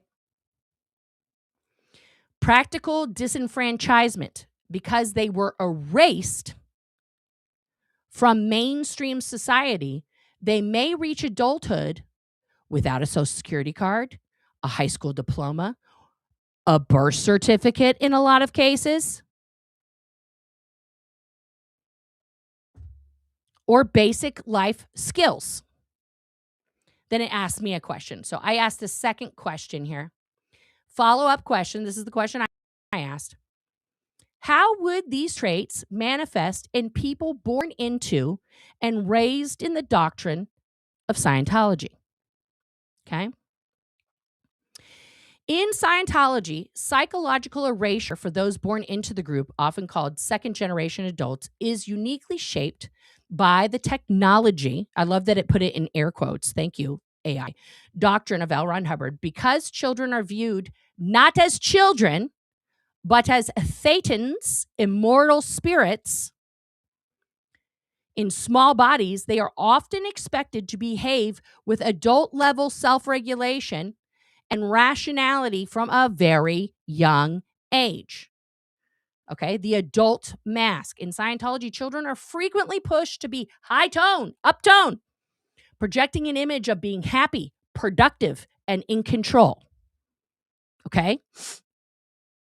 Stoicism as survival, showing human emotions, human in quotes, like crying or fear, is often labeled as being banky or downtone, influenced by the reactive mind. Children learn to erase their natural emotional responses to avoid being sent to ethics for correction. It's like the AI can read all of Scientology and they totally. How does the AI understand this and other people can't? Like this is what blew my mind about asking these questions today. Okay? Absolutely. So children learn survival skills. Okay? And it is a lot. The Sea Org influence, guys. Okay? For those raised in Scientology, in the Sea Org, the group's elite religious order, erasure is more intense. Children may be separated from parents and raised in communal nurseries. The Cadet Org. A communal nursery, guys. That's not even a real thing. What the fuck is a communal nursery? How are children raising? It's Lord of the Flies. It's literally Lord of the Flies, where their primary identity is a worker, correct, for the group rather than a member of a family. Okay? Systematic suppression of the self. Okay? Adulting as identity reshaping. From a young age, children may undergo auditing. Okay? Auditing as identity reshaping. So listen to this part here. From a young age, children may undergo, quote, auditing, counseling with the electropsychometer. This process is designed to find and clear past life traumas, or engrams, the word that Elron used. In practice, this often means the child's real memories and feelings are replaced or reinterpreted through the lens of the Scientology doctrine. T, I love you. Thank you for being here. I know this is a lot. Anybody who needs to check out, it's a lot. This is a lot. Okay? Please take care of yourself. I love you guys all for being here. But if you need to check out, please always take care of yourself. Okay? I want to repeat that last part for everybody in the back here. In practice, children undergoing auditing, this often means that the child's real memories and feelings are replaced or reinterpreted through the lens of Scientology doctrine.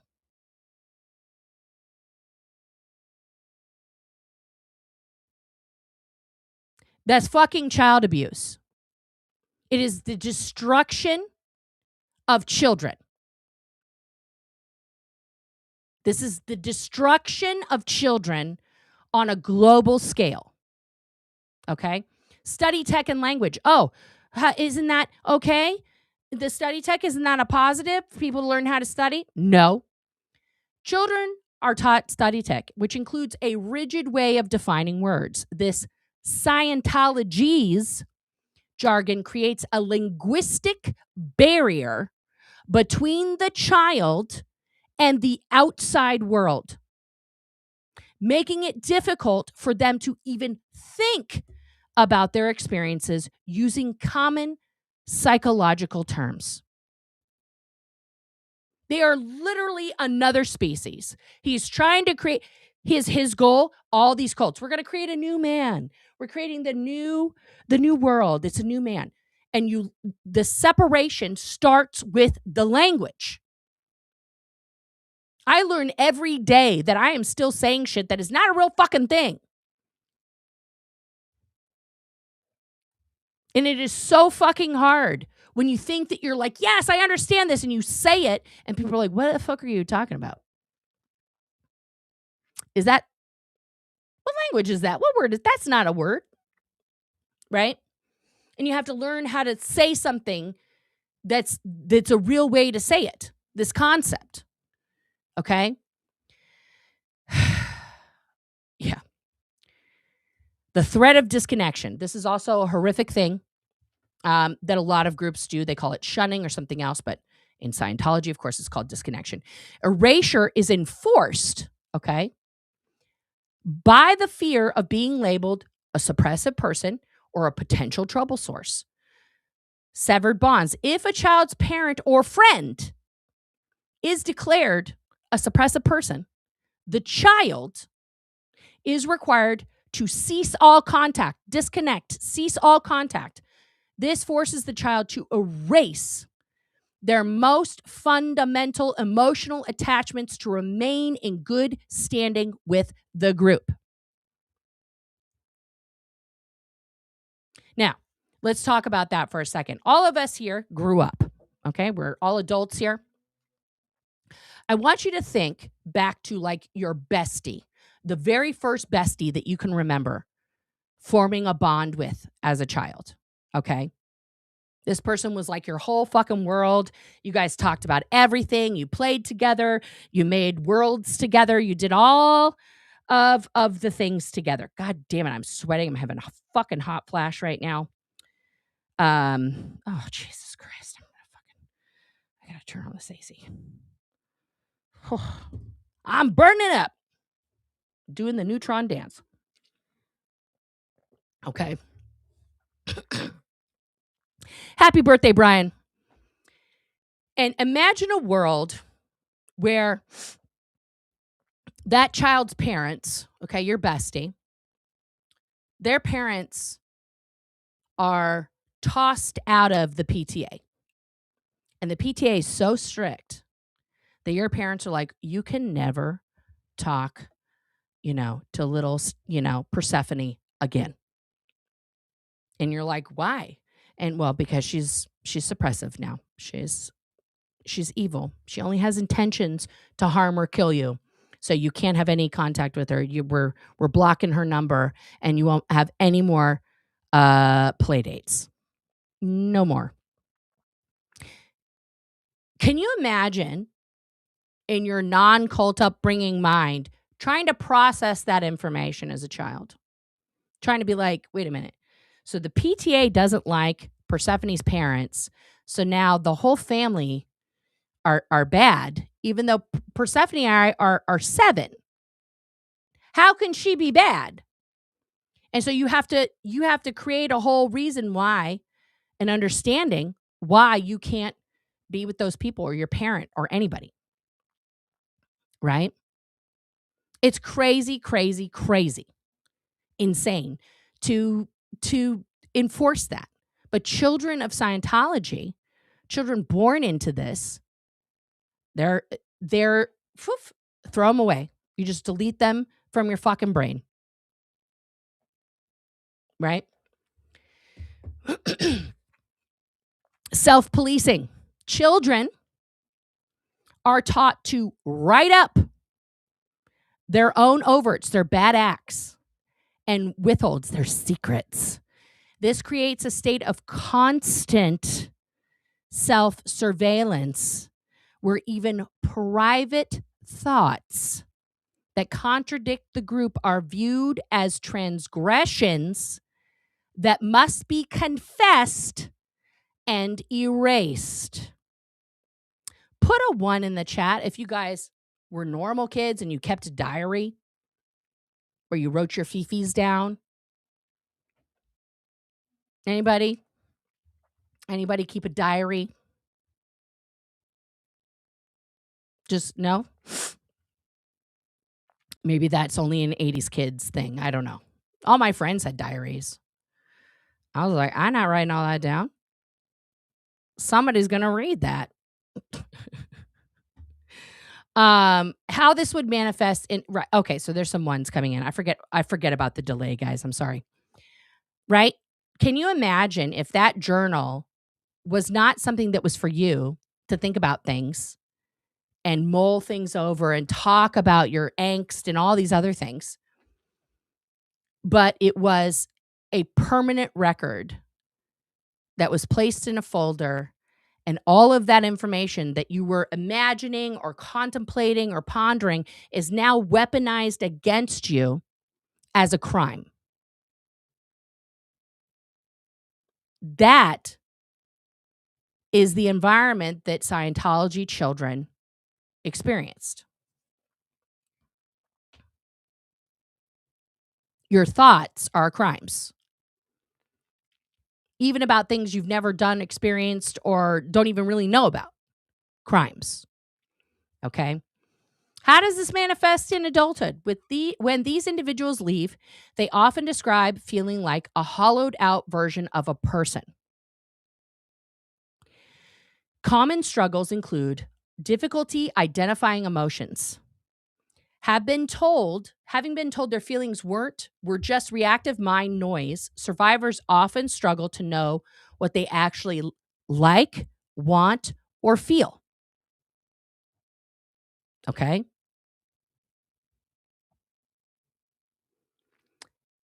Rejection of mental health support.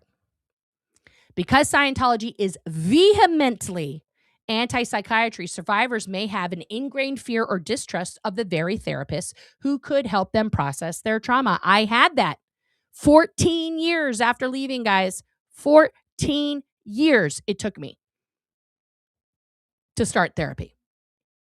14. Okay?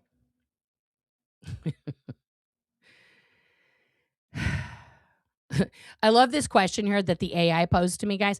Would you like to know more about the specific techniques used in auditing children or the common challenges survivors face when first entering the WOG world?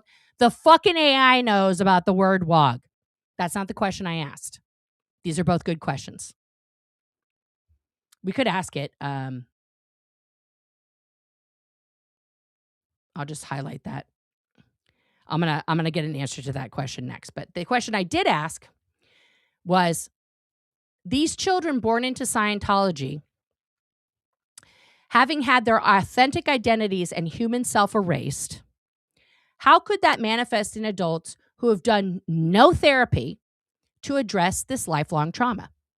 Now, as we all know, guys, AI responds to the questions you ask it. Okay? AI is always trying to make you happy. I know this. AI is inherently biased to the user itself. I understand that. Okay? But I'm telling you right now, this is blowing my mind a little bit. Okay? When adults born into Scientology do not seek therapy for their lifelong trauma, the erasure they experienced as children often manifests deep, unexamined fracture between their public performance and their private self. Without intervention, these individuals frequently live in a state of functional disassociation where they appear highly competent but feel internally hollow or non-existent. This is what some people would refer to as masking. Okay. Here's how these traits often manifest in untreated adults. Your stepdad's a probation officer. You were like, no, not in this house. I would probably have been the same way, Sage. Both my parents were private PIs, private investigators. So, nope. Chronic functional disassociation. Because they were raised to believe their natural emotions were reactive, and therefore bad, untreated adults may live in a permanent state of detachment. The vessel syndrome, okay? They may feel like a vessel for other people's expectations. Excelling at jobs or roles, but having no internal sense of joy or purpose. Emotional blindness, okay? Alexithymia. Yeah, I think I said it right the first time.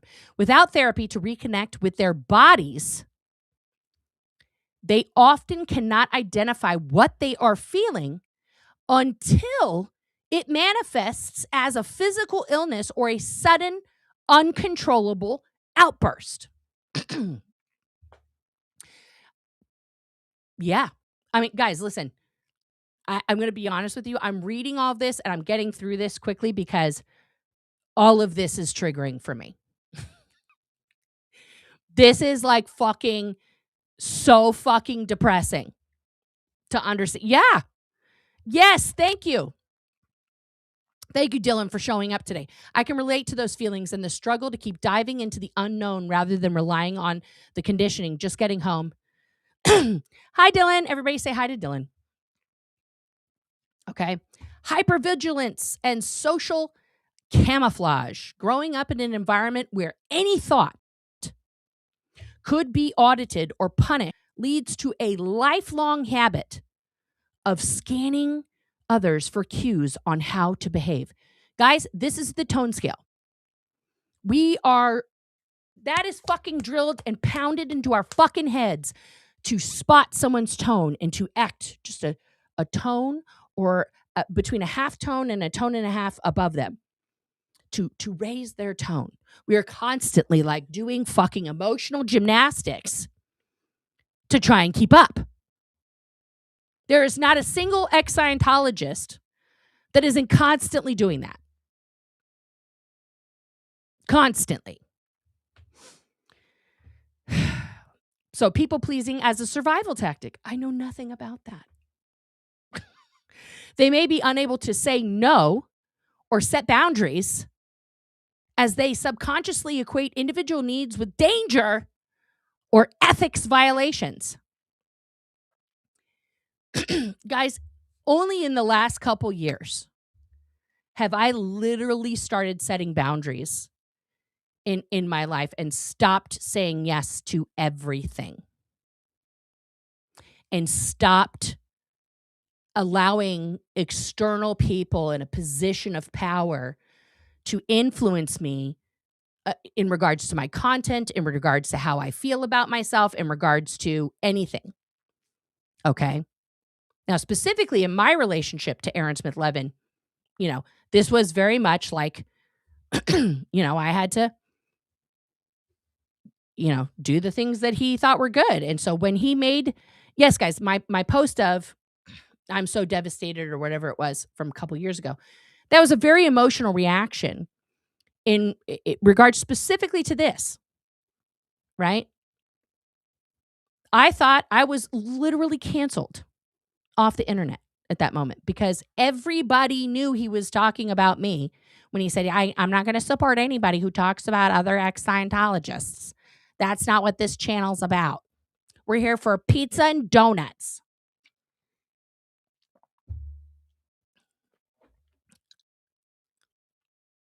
The fact that I was telling the truth, and I continue to tell the truth about Mike Rinder and other people who were in positions of abusive power inside Scientology, I will never stop doing that.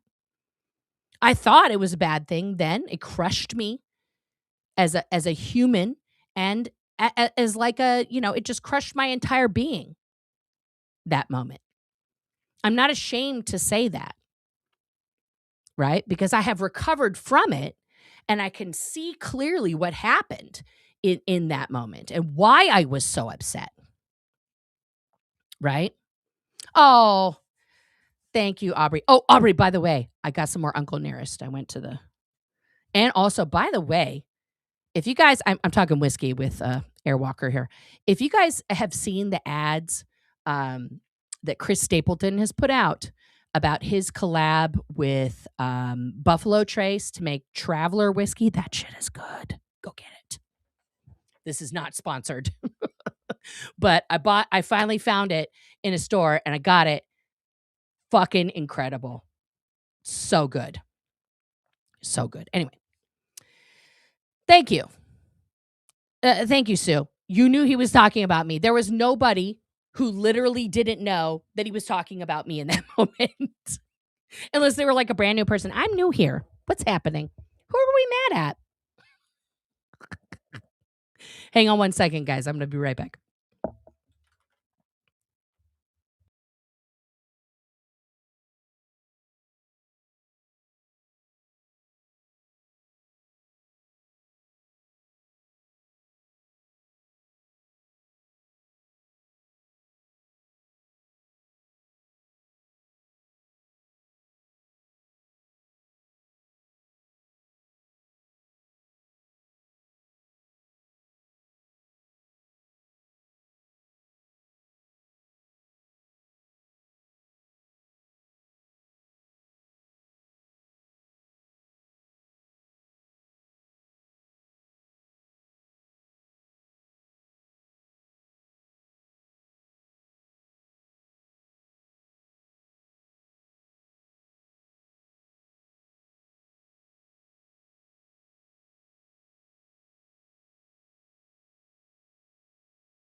There's no sound. That's because I left the room.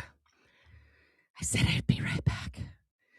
And here I am. Sorry, guys. One thing I've learned, because we've been live now for almost 2 hours, one thing I've learned is that when I'm talking about this stuff,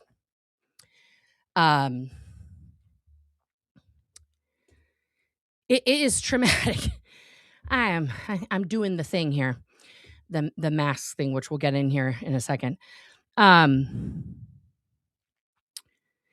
my body starts to feel all of these things. And just now I got up and I walked around a little bit and, ran to the loo and I got myself a Sprite because I want one. And see, for anybody who thinks I'm not actually in Oregon, they don't sell the Rip City ones outside of the Portland area. So I have to move my body a little bit to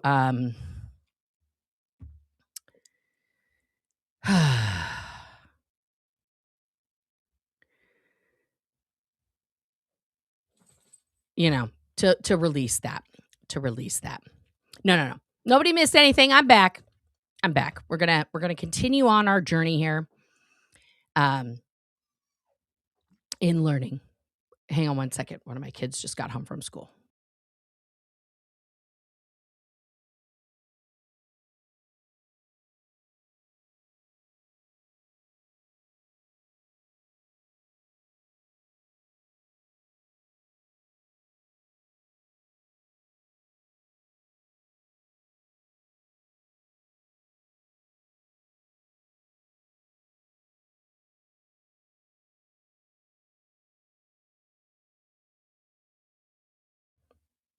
I'm back again.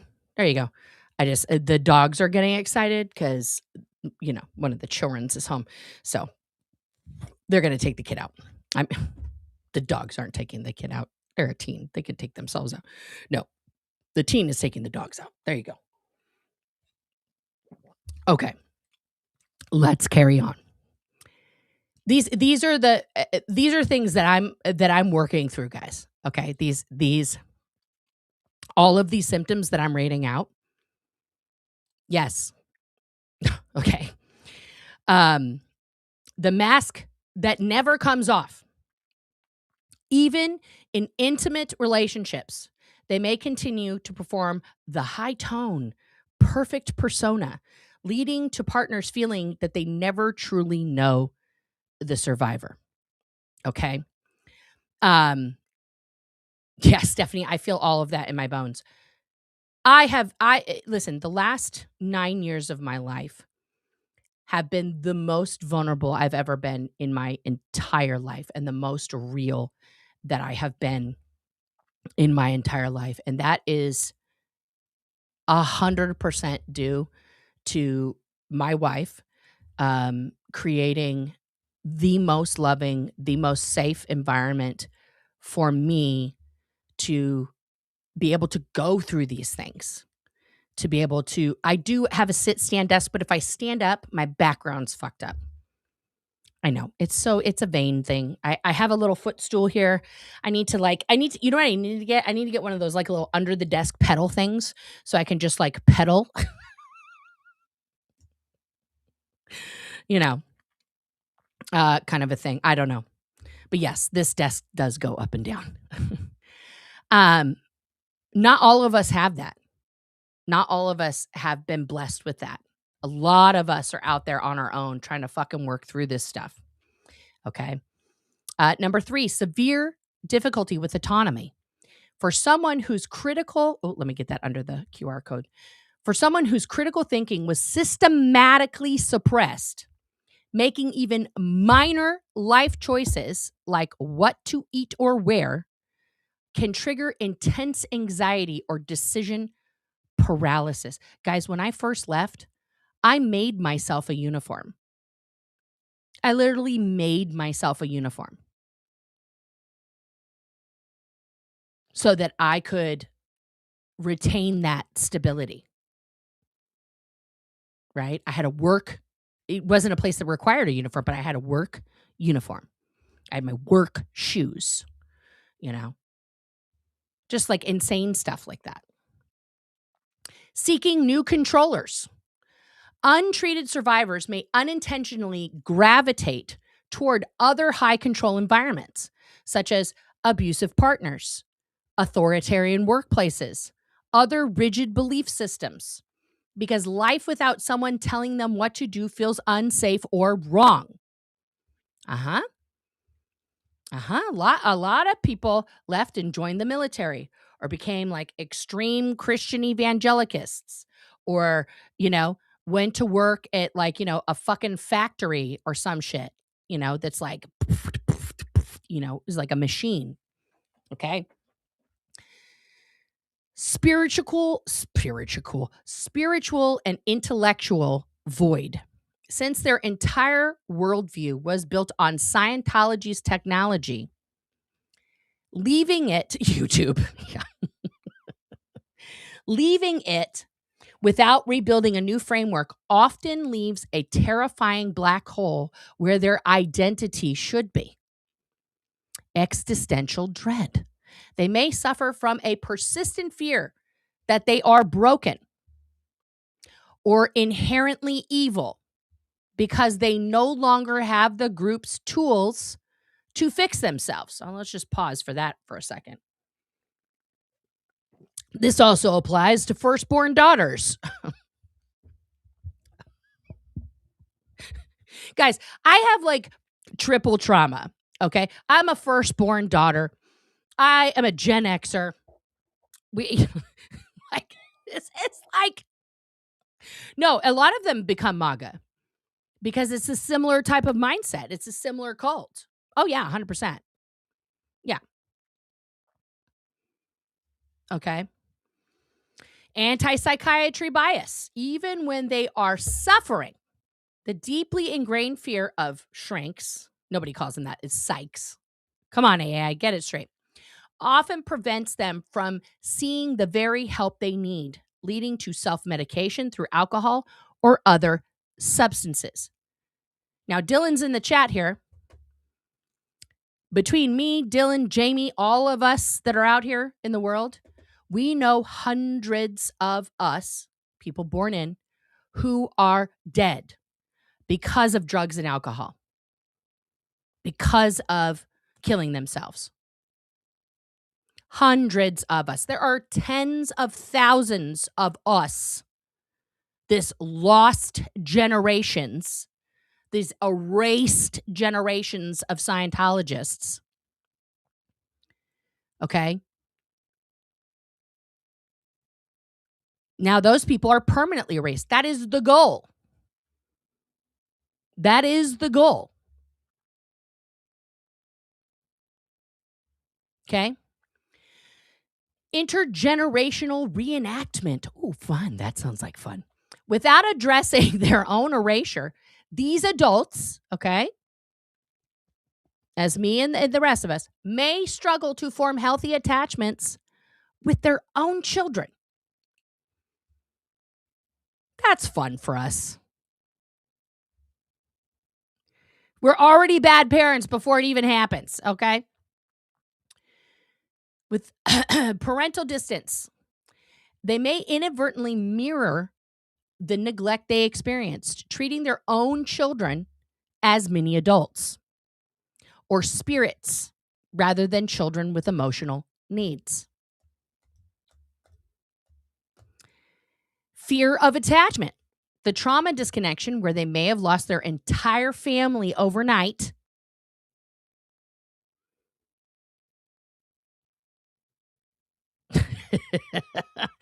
Yeah, Leanie, I feel you 1,000,000%. Firstborn daughter, Gen X, second gen. And so if someone asks if I'm okay, I reply, yes, great, thanks. Better than you. Don't want to know.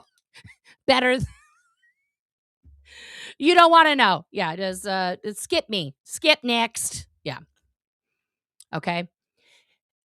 The trauma of disconnection can make them feel terrified of getting too close to anyone, including their own spouse or children, to protect themselves from future loss. Okay? I love this. This is a suggestion from the AI. I didn't ask this question. Would you like to explore how modern trauma-informed therapies like EMDR or IFS, internal family systems, specifically address this type of identity erasure? I am also a first granddaughter. Uh-huh. Uh-huh. Yeah, it's you get it from all sides. But I did ask this. Follow up on the last question. Based on Scientology's doctrine and beliefs and the nature and nurture aspects of psychopathy, how likely is a child born and raised in a super isolated fashion in Scientology, working for them in their churches as part of their clergy from the age of 12 to 26, full-time? How likely is that child to grow up into someone displaying the characteristic traits of the dark triad? Now, I didn't put the dark tetrad in there. I thought I did, but I think it corrected it. Anyway, the answer was a child raised in the environment you described is at a significantly higher risk of developing traits associated with the dark triad: narcissism, Machiavellianism, and psychopathy. But this is typically a maladaptive survival mechanism rather than innate clinical psychopathy. Interesting. The combination of Scientology's nature, the doctrine itself, and nurture, the Sea Org environment, creates a specific psychology blueprint. Here we go. Let's dissect this. Machiavellianism, the manipulation as survival, 808% chance.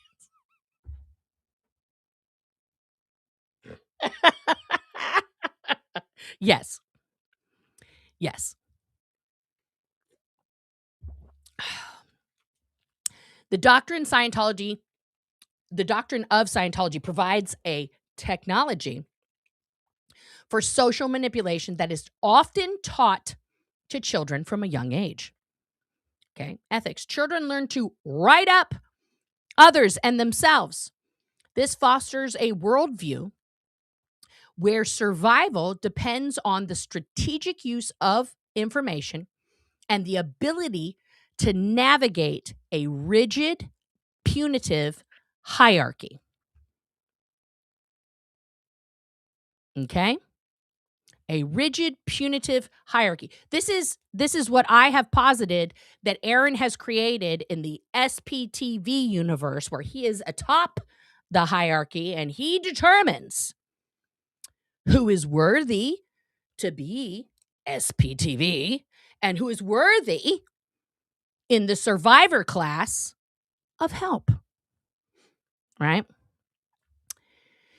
The at cause mindset. Oh, this is a good one.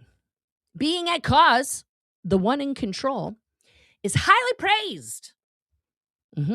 While being at effect, the victim or recipient of actions, is derided as weak.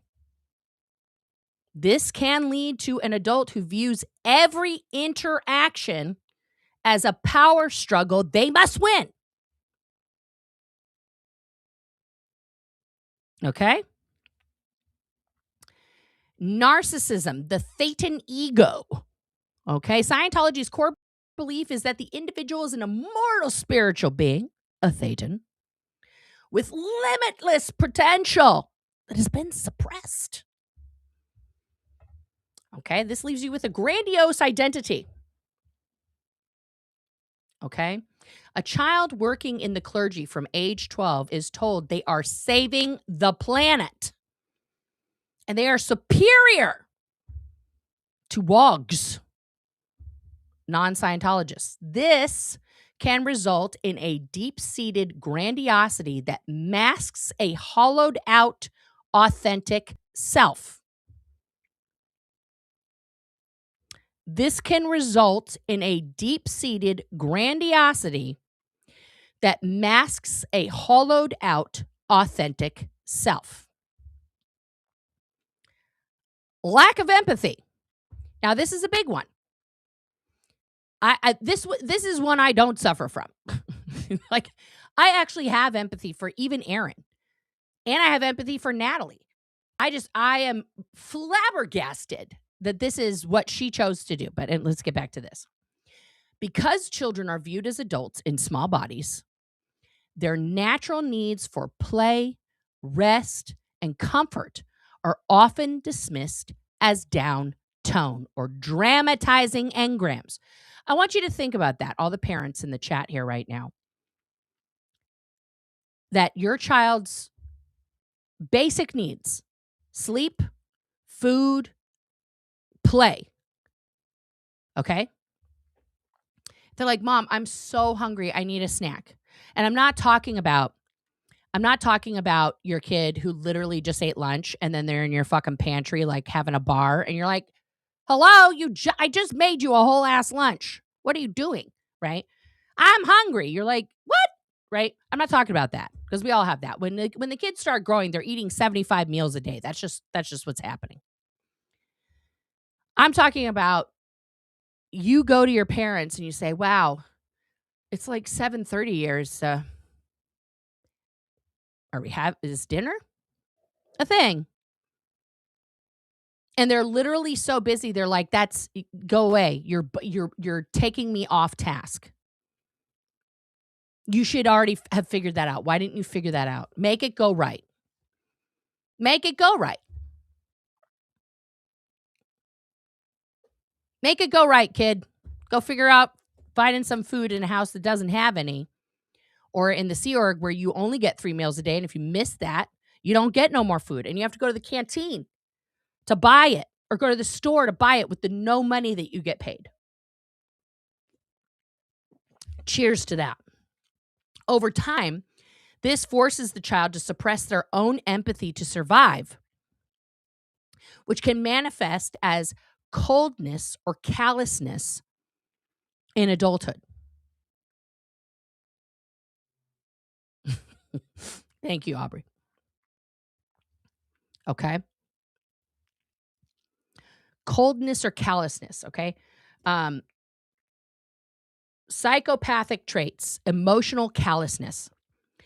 While clinical psychopathy is often considered a neurological condition, okay, nature, born with it, the nurture of a high control group can mimic its symptoms. Okay? Impulsivity and risk taking. Growing up in a high stakes, all or nothing environment like the Sea Org can lead to a desensitization to risk and a live for the group's mission urgency.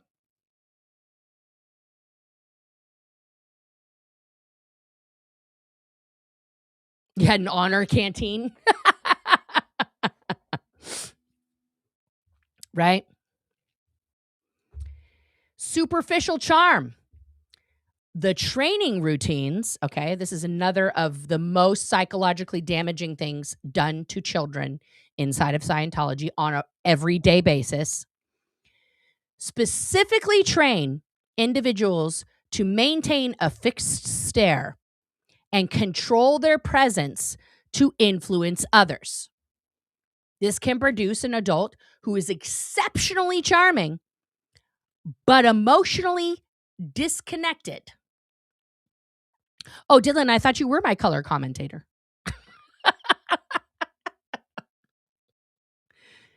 I'm going to read that part again. Okay. The training routines in Scientology specifically train individuals, children,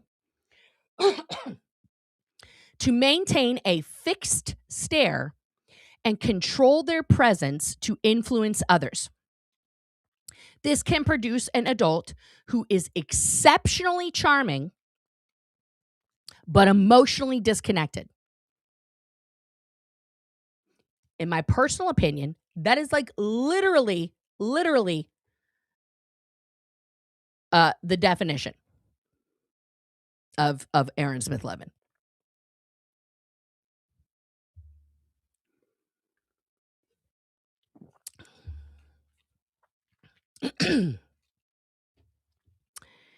Okay, the mirror effect.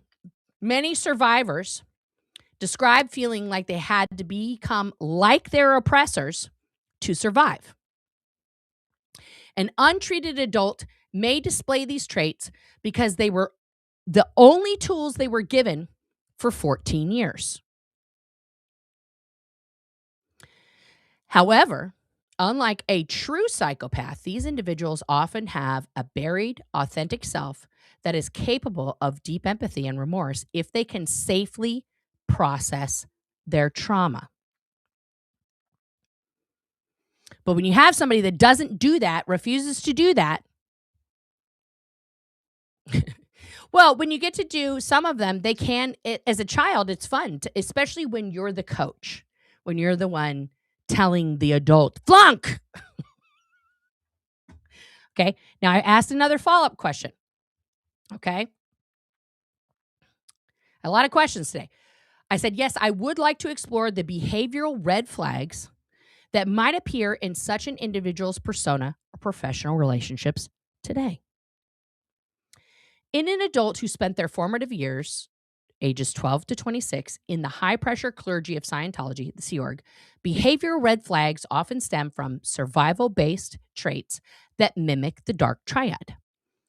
Without therapy, these individuals may struggle to distinguish between genuine human connection and the utilitarian social structures they were raised in. Okay? Target-oriented interpersonal relationships. In the Sea organization, everything is measured by statistics. This often translates into a professional and personal life where people are viewed as resources rather than individuals.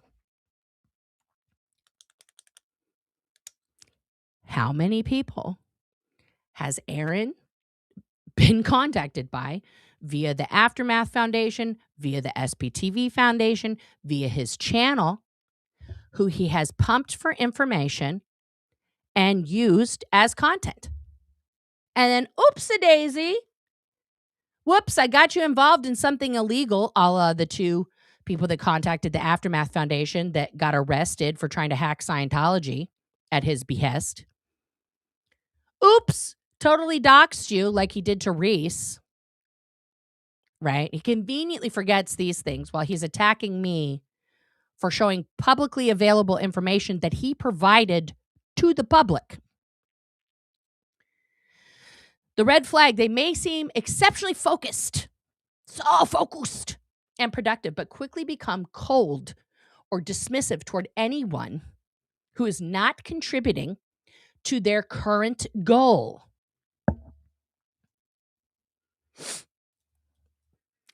My community, my foundation, I created SPTV. Anybody who's talking about other former Scientologists is a bad person. All of these things. Okay. Social utility. Relationships are often transactional.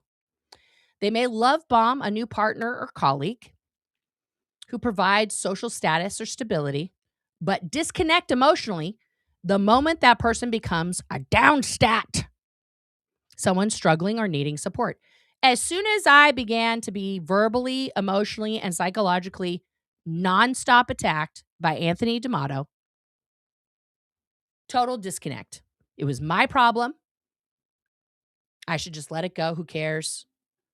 You know, no care or concern for what was happening to me psychologically, physically, mentally, all the things. Oh, Stephanie, you didn't know about that little kerfluffle back in the day. What's the I statement in that comment? Right. Yeah. Radical lack of vulnerability. The Thetan mask. This is a good one here, guys. Strap in, ex-Scientologists. Because they were trained to be at cause, in total control.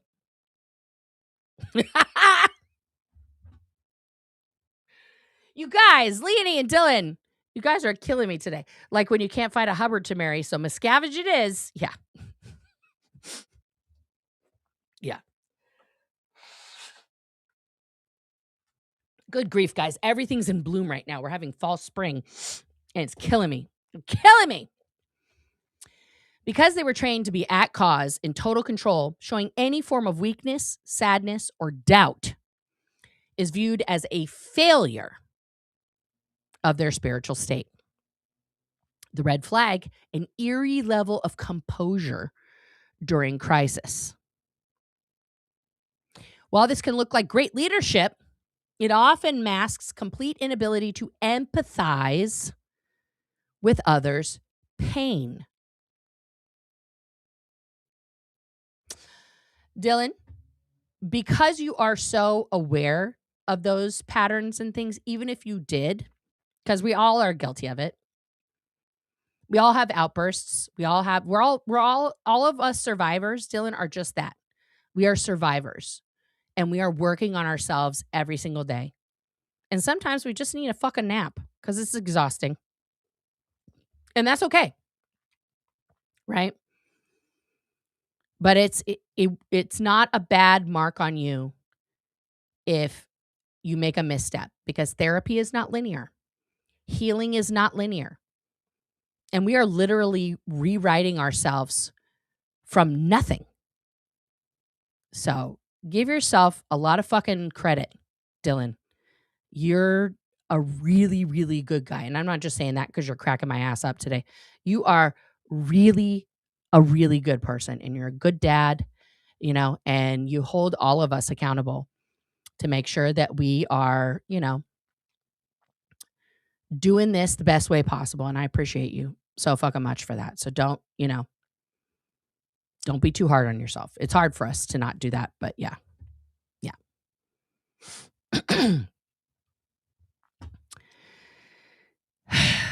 But the inability to empathize with others' pain, I have lost count of the number of examples in Mr. Smith-Levin that I could cite for that. Oh, you were showing me what your I statements look like. I see. Yes, Dylan. I get that, but it's not totally about me right now, but I get that. Yeah. Oh, no. Dylan, I'm not going into all that right now. Mostly I'm just trying to get through this whole thing because I'm sweating. I am upset. My body hurts. Yeah. I doubt myself every single day, all the time. I will finish this live and then like literally text every single one of my friends. Did you see it? Was it okay? Did you like it? How did it sound? Was I all right? Did I talk too much? Was did I say, was it bad? It was terrible, right? You hated it. You didn't watch. Okay. Yeah. Like that's what happens pretty much every time.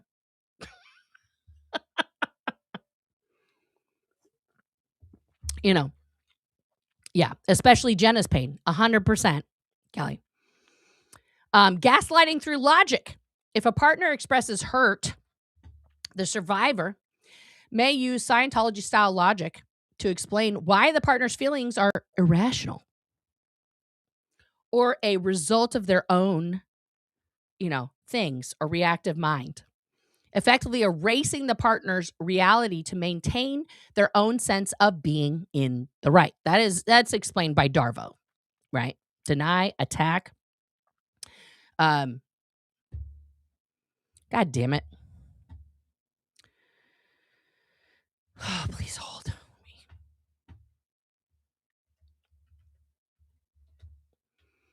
Ba-ba.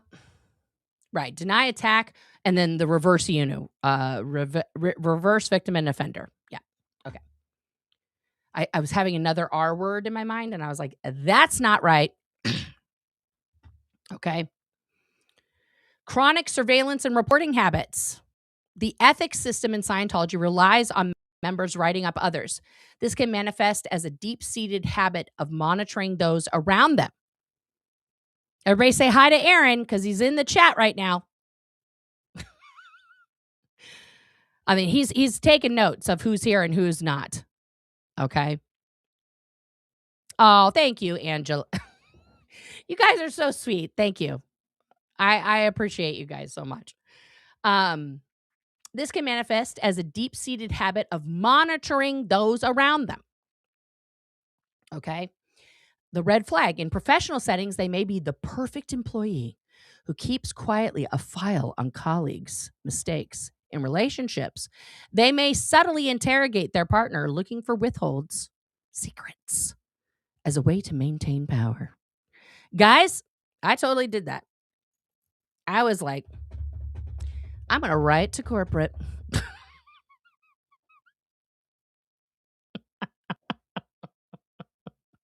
And it wasn't just about individual things. I was like, this policy is ruining the whole company,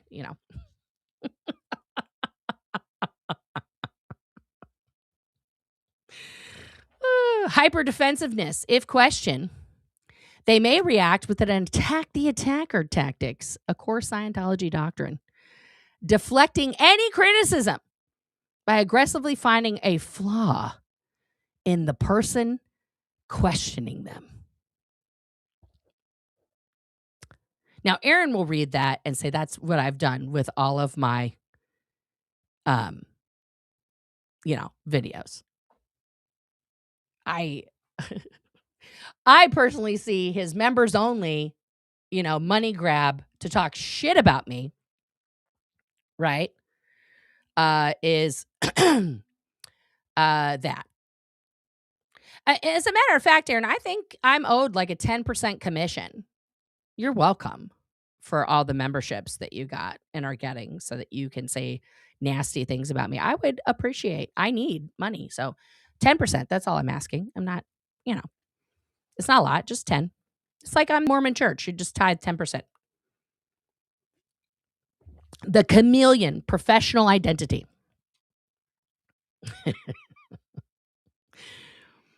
Growing up in a group where they had to constantly adjust their tone to match a target's level, the tone scale, it's like I say these things and AI understands it. These adults can be masters of superficial charm.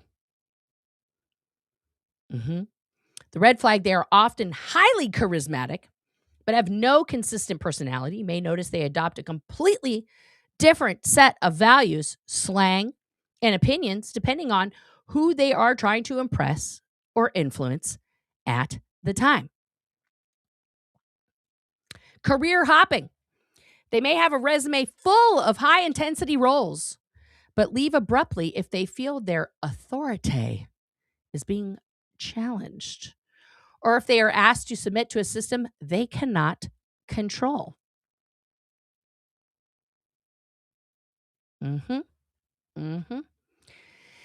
Extreme aversion to labels and authority.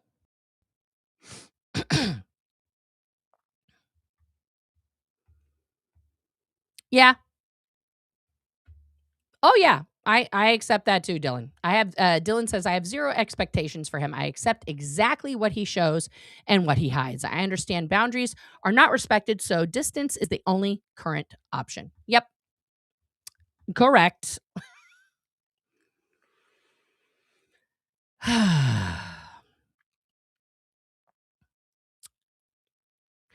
While they may seem like alpha types, they often have a paradoxical relationship with authority. The red flag, a violent internal or external reaction to being managed or evaluated because psychs, there, now I got it right. Psychiatrists and evaluators are the ultimate villains in their upbringing. Any attempt to provide constructive feedback or a psychological label can trigger a massive fight or flight response. Nobody wants to admit they're depressed or anxious, you know.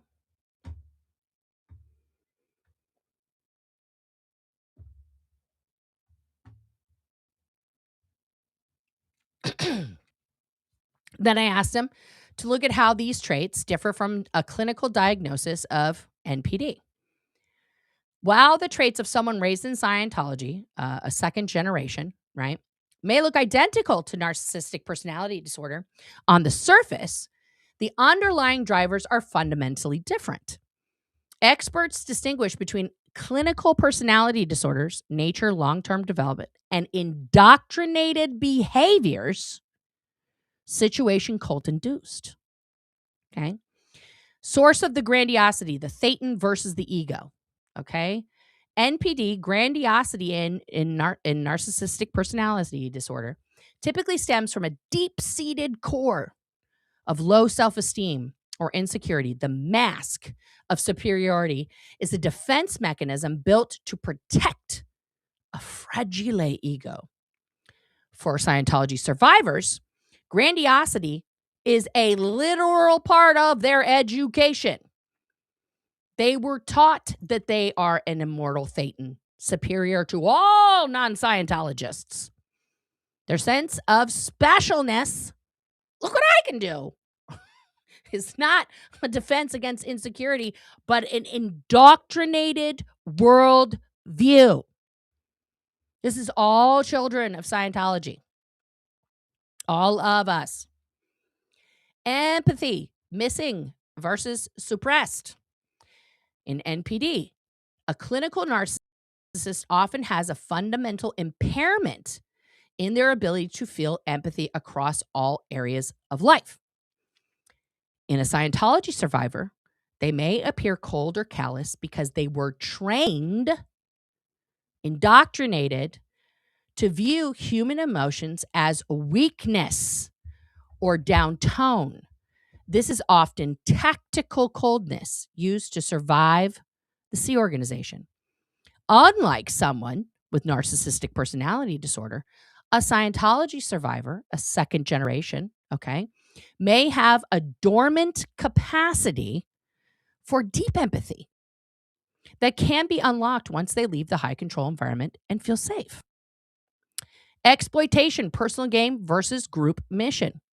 Narcissistic personality disorder, manipulation is usually used to satisfy personal needs for admiration, control, or validation. For a survivor, for 14 years, the individual was trained to manipulate others for the group's survival, for statistics, recruitment, etc. This Machiavellian behavior is learned professional skill. In adulthood, they may continue to use these tools by default, not necessarily because they crave personal power, but because they literally don't know any other way to interact. Response to criticism, rage versus defense. Okay. In narcissistic personality disorder, often criticism often triggers narcissistic rage, a visceral reaction to a perceived threat to their ego. Okay. In survivors, okay, Scientology survivors may be hyper defensive. It is often a trained response to attack the attacker, a core Hubbard doctrine. Their rage is a learned behavioral script meant to shut down a perceived enemy of their belief system rather than a psychological collapse. Okay? Stability and flexibility. For the narcissist, okay, for the NPD, a personality disorder is persistent and inflexible across almost all areas of life, work, family, and social, everything. Okay? For a Scientology survivor, individuals raised in Scientology can often show remarkable change once they are removed from the group and undergo specialized trauma therapy. Because their narcissism was a survival mask rather than a personality structure, it can be peeled away to reveal their authentic self that was erased in childhood. Okay, great questions from the AI. Would you like to explore specific types of trauma-informed therapy that help survivors distinguish their authentic self from these doctors? No, I have something else. Okay, I did feed Aaron's channel. Based on all of this information, does the individual, Aaron Smith-Levin, there's his channel, actions and words could reflect someone, this is a badly worded question, I apologize, who has been made this way through nature and or nurture? This is AI's opinion. Aaron Smith-Levin's background and recent public conduct provide a live case study of how the nurture of a high control group can shape an adult's behavior, often mimicking the dark triads traits discussed. Smith-Levin was born into Scientology and worked as a Sea Org member and auditor trainer from age 12 to 26. Observations of indoctrinated traits. Critics and former associates have noted several red flag behaviors in Smith-Levin that align with the survival mechanisms taught in Scientology. Attack the attacker mentality, consistent with the doctrine of L. Ron Hubbard, Smith-Levin is often described as highly aggressive towards critics or those he perceives as a threat to his influence. He has been accused of leading vitriolic takedowns of other former members. Narcissistic grandiosity. Observers have pointed to his perceived role as a leader of a mini YouTube cult, where he reportedly displays a big head. The AI is like taking the words big head that people talk about, the size of his noggin, as a characteristic trait. And an obnoxious attitude. Some critics claim he narcissistically frames himself as a victim when faced with accountability. Emotional callousness. During interviews, he has been noted for a lack of compassion towards psychological trauma of others, even fellow survivors, sometimes suggesting they have less standing than him to speak on the experience. Okay.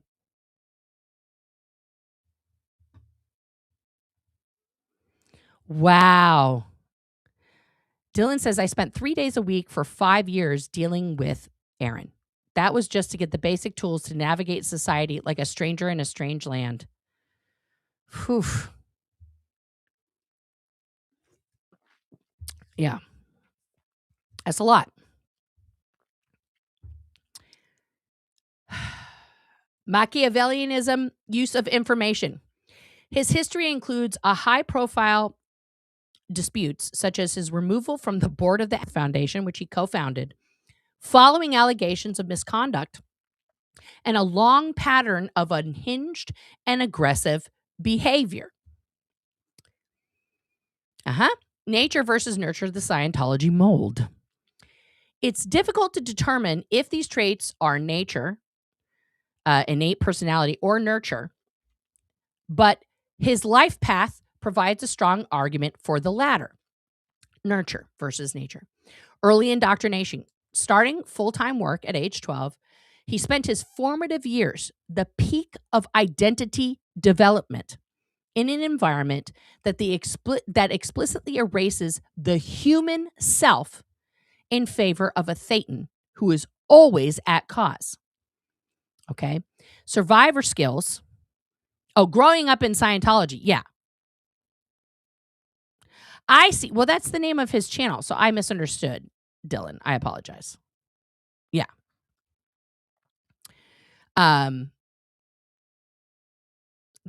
Survival skills is personality. The behaviors labeled as sociopathic by detractors, such as his public jokes about sensitive topics, like the one he told on, Bobby Lee's brother's podcast about being essayed by a mentally challenged person for an entire summer.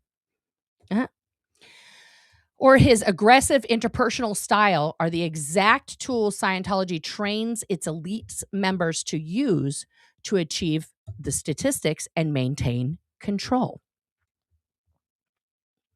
Ultimately, Smith-Levin's public persona may reflect someone who has successfully left the organization, but is still operating with the psychological software installed during his 14 years of intensive, service. Now, he wasn't in the Sea Org that whole time, but yeah. Would you like to analyze how other high-profile ex-Scientologists have described their struggle to unlearn these specific traits? I'm not going to do that right now because this took many minutes to go through. So that my queries weren't just about Aaron, just to be clear. That was in general. Like, I'm curiously asking for how this manifests in people, because this topic of erasure, okay, the psychological erasure, let's just go back to the beginning, okay? And just in general, high control groups, what that does, okay? It gives you a pseudo identity, okay? The suppression of needs, cognitive erasure, emotional numbing and disassociation, emotional flatness, memory gaps, erosion of attachment, and you end up with these things here, okay? Every single person who's out here talking about Scientology was systematically, violently erased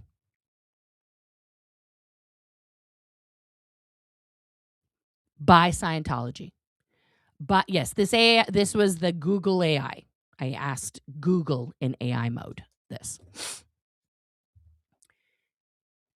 The topic of this should be our focus, our 100% focus. That is not to say that there isn't abuse of the current members. There absolutely is. And that there isn't elder abuse going on, because there is. Rosemary Brown is a testament to that. And there's many, many more in there.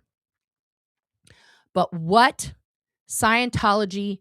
Oh, I would say that this analysis fits every ex-Scientologist, 100%, to a greater or lesser degree, rogue lesser. But I specifically asked about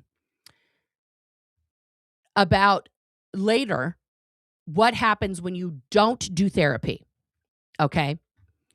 And how that affects it. So all of these things, this concept of erasure, which is what was done to me, what was done to Dylan, to Jamie, to Laura, to Aaron, to all of us who were born into this, okay? And it started before we were born, okay? This is something that is an enormous thing. This is why it's not just a matter of kids can't consent. No one should be doing this. There is no religious experience in Scientology. There is no benefit to any human being that does Scientology. They are also being systematically erased. Okay? Every adult that walks in there wanting to improve themselves, erased. Katie Porter's here. Love it. The whiteboard is in the house. My personality was erased in formative years by TRs and auditing, especially around sexual development, critical thinking skills, and learning about mental health and self-care. Boom. Yes. Every single one of us struggles with all of these things to greater or lesser extent, depending on our exposure, the time frame where we had the most erasure. And by that, I mean like, you know, in our developmental years and things like that. Okay.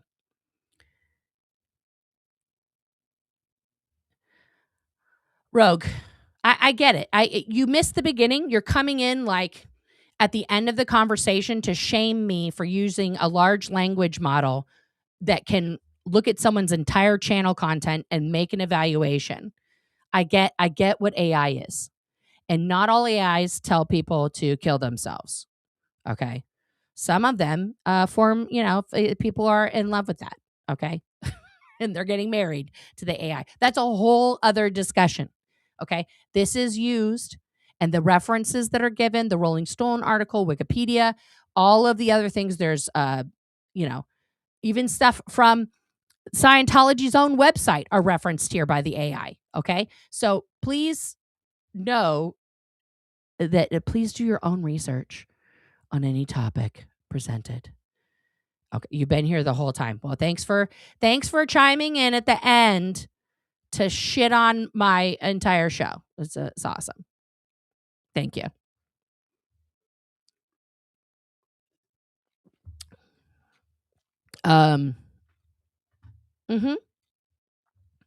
Yes, broadly, it does fit because of the system in place to corrode humans' moral fabric and persuade them to a controlled structure. Yeah, that's a nice way to put it, Dylan. That's being very nice.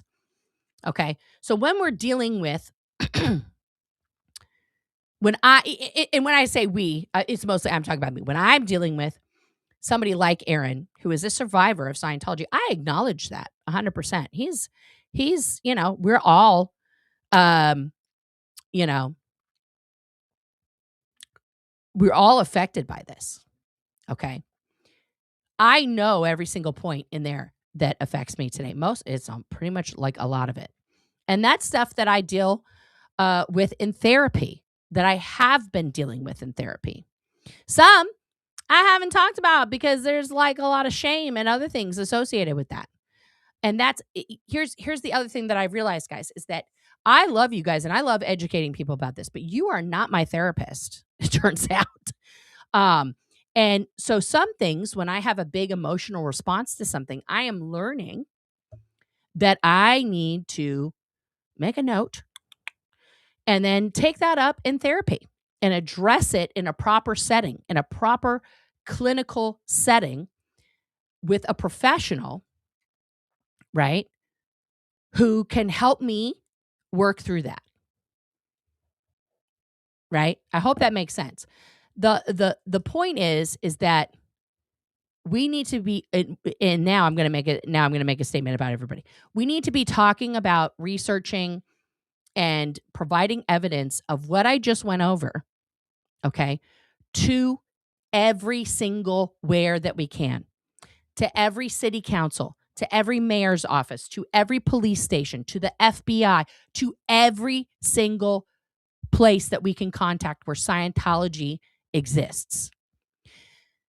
If we explain this using the Scientology doctrine, and we're going to go into that in further, episodes. I'm going to keep this search up here, showing how what the things are that L. Ron said and commands people to do, and present that in a comprehensive, thesis manner, we need to be testifying before Congress.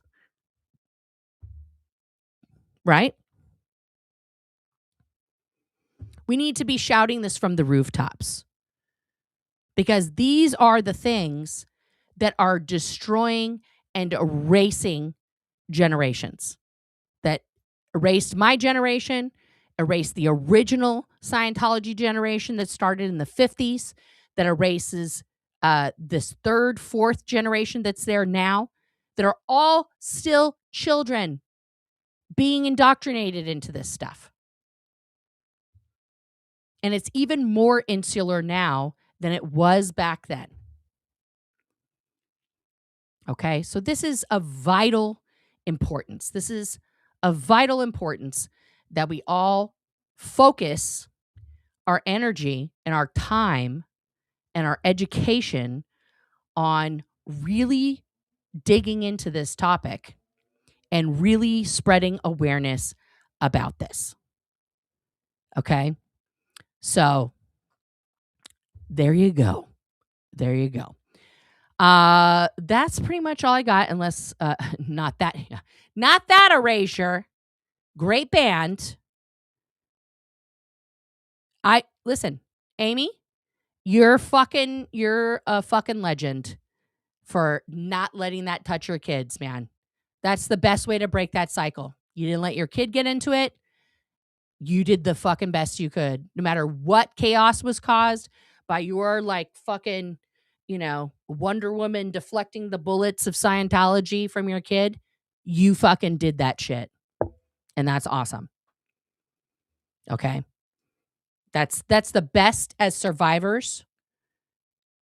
That is the best that we can do, is to not introduce that in any way, shape, or form ever to our children. I can say I did that, and that's the important thing, is that we don't continue this cycle of abuse. We do not continue the cycle of abuse on each other, and especially not on our children. Okay. Thank you guys. Thank you for being here. Thank you to all of the people viewing. Please hit that like, subscribe. Thank you to the replay crew. I love you. Thank you to all of the members, and all the gifted memberships, April and everybody else who gifts on a regular basis. I appreciate you so, so much. Yeah. Exactly. Not passing on our past. Exactly, Stephanie. Exactly. And as always, thank you to my lady mods who keep this chat fucking amazing. Keep the conversation flowing. I appreciate you, ladies. Could not do this without you. Thank you so, so much. And as always, everybody, I will see you all on the flippity dippity. Lincoln 30 to dispatch. Yeah, that's a wild goose chase over here at Nakatomi Plaza. Everything here is okay. Over. Let it snow, let it snow, let it... Yeah, God, everything is okay! Welcome to the party, pal! I'm not ready to make now.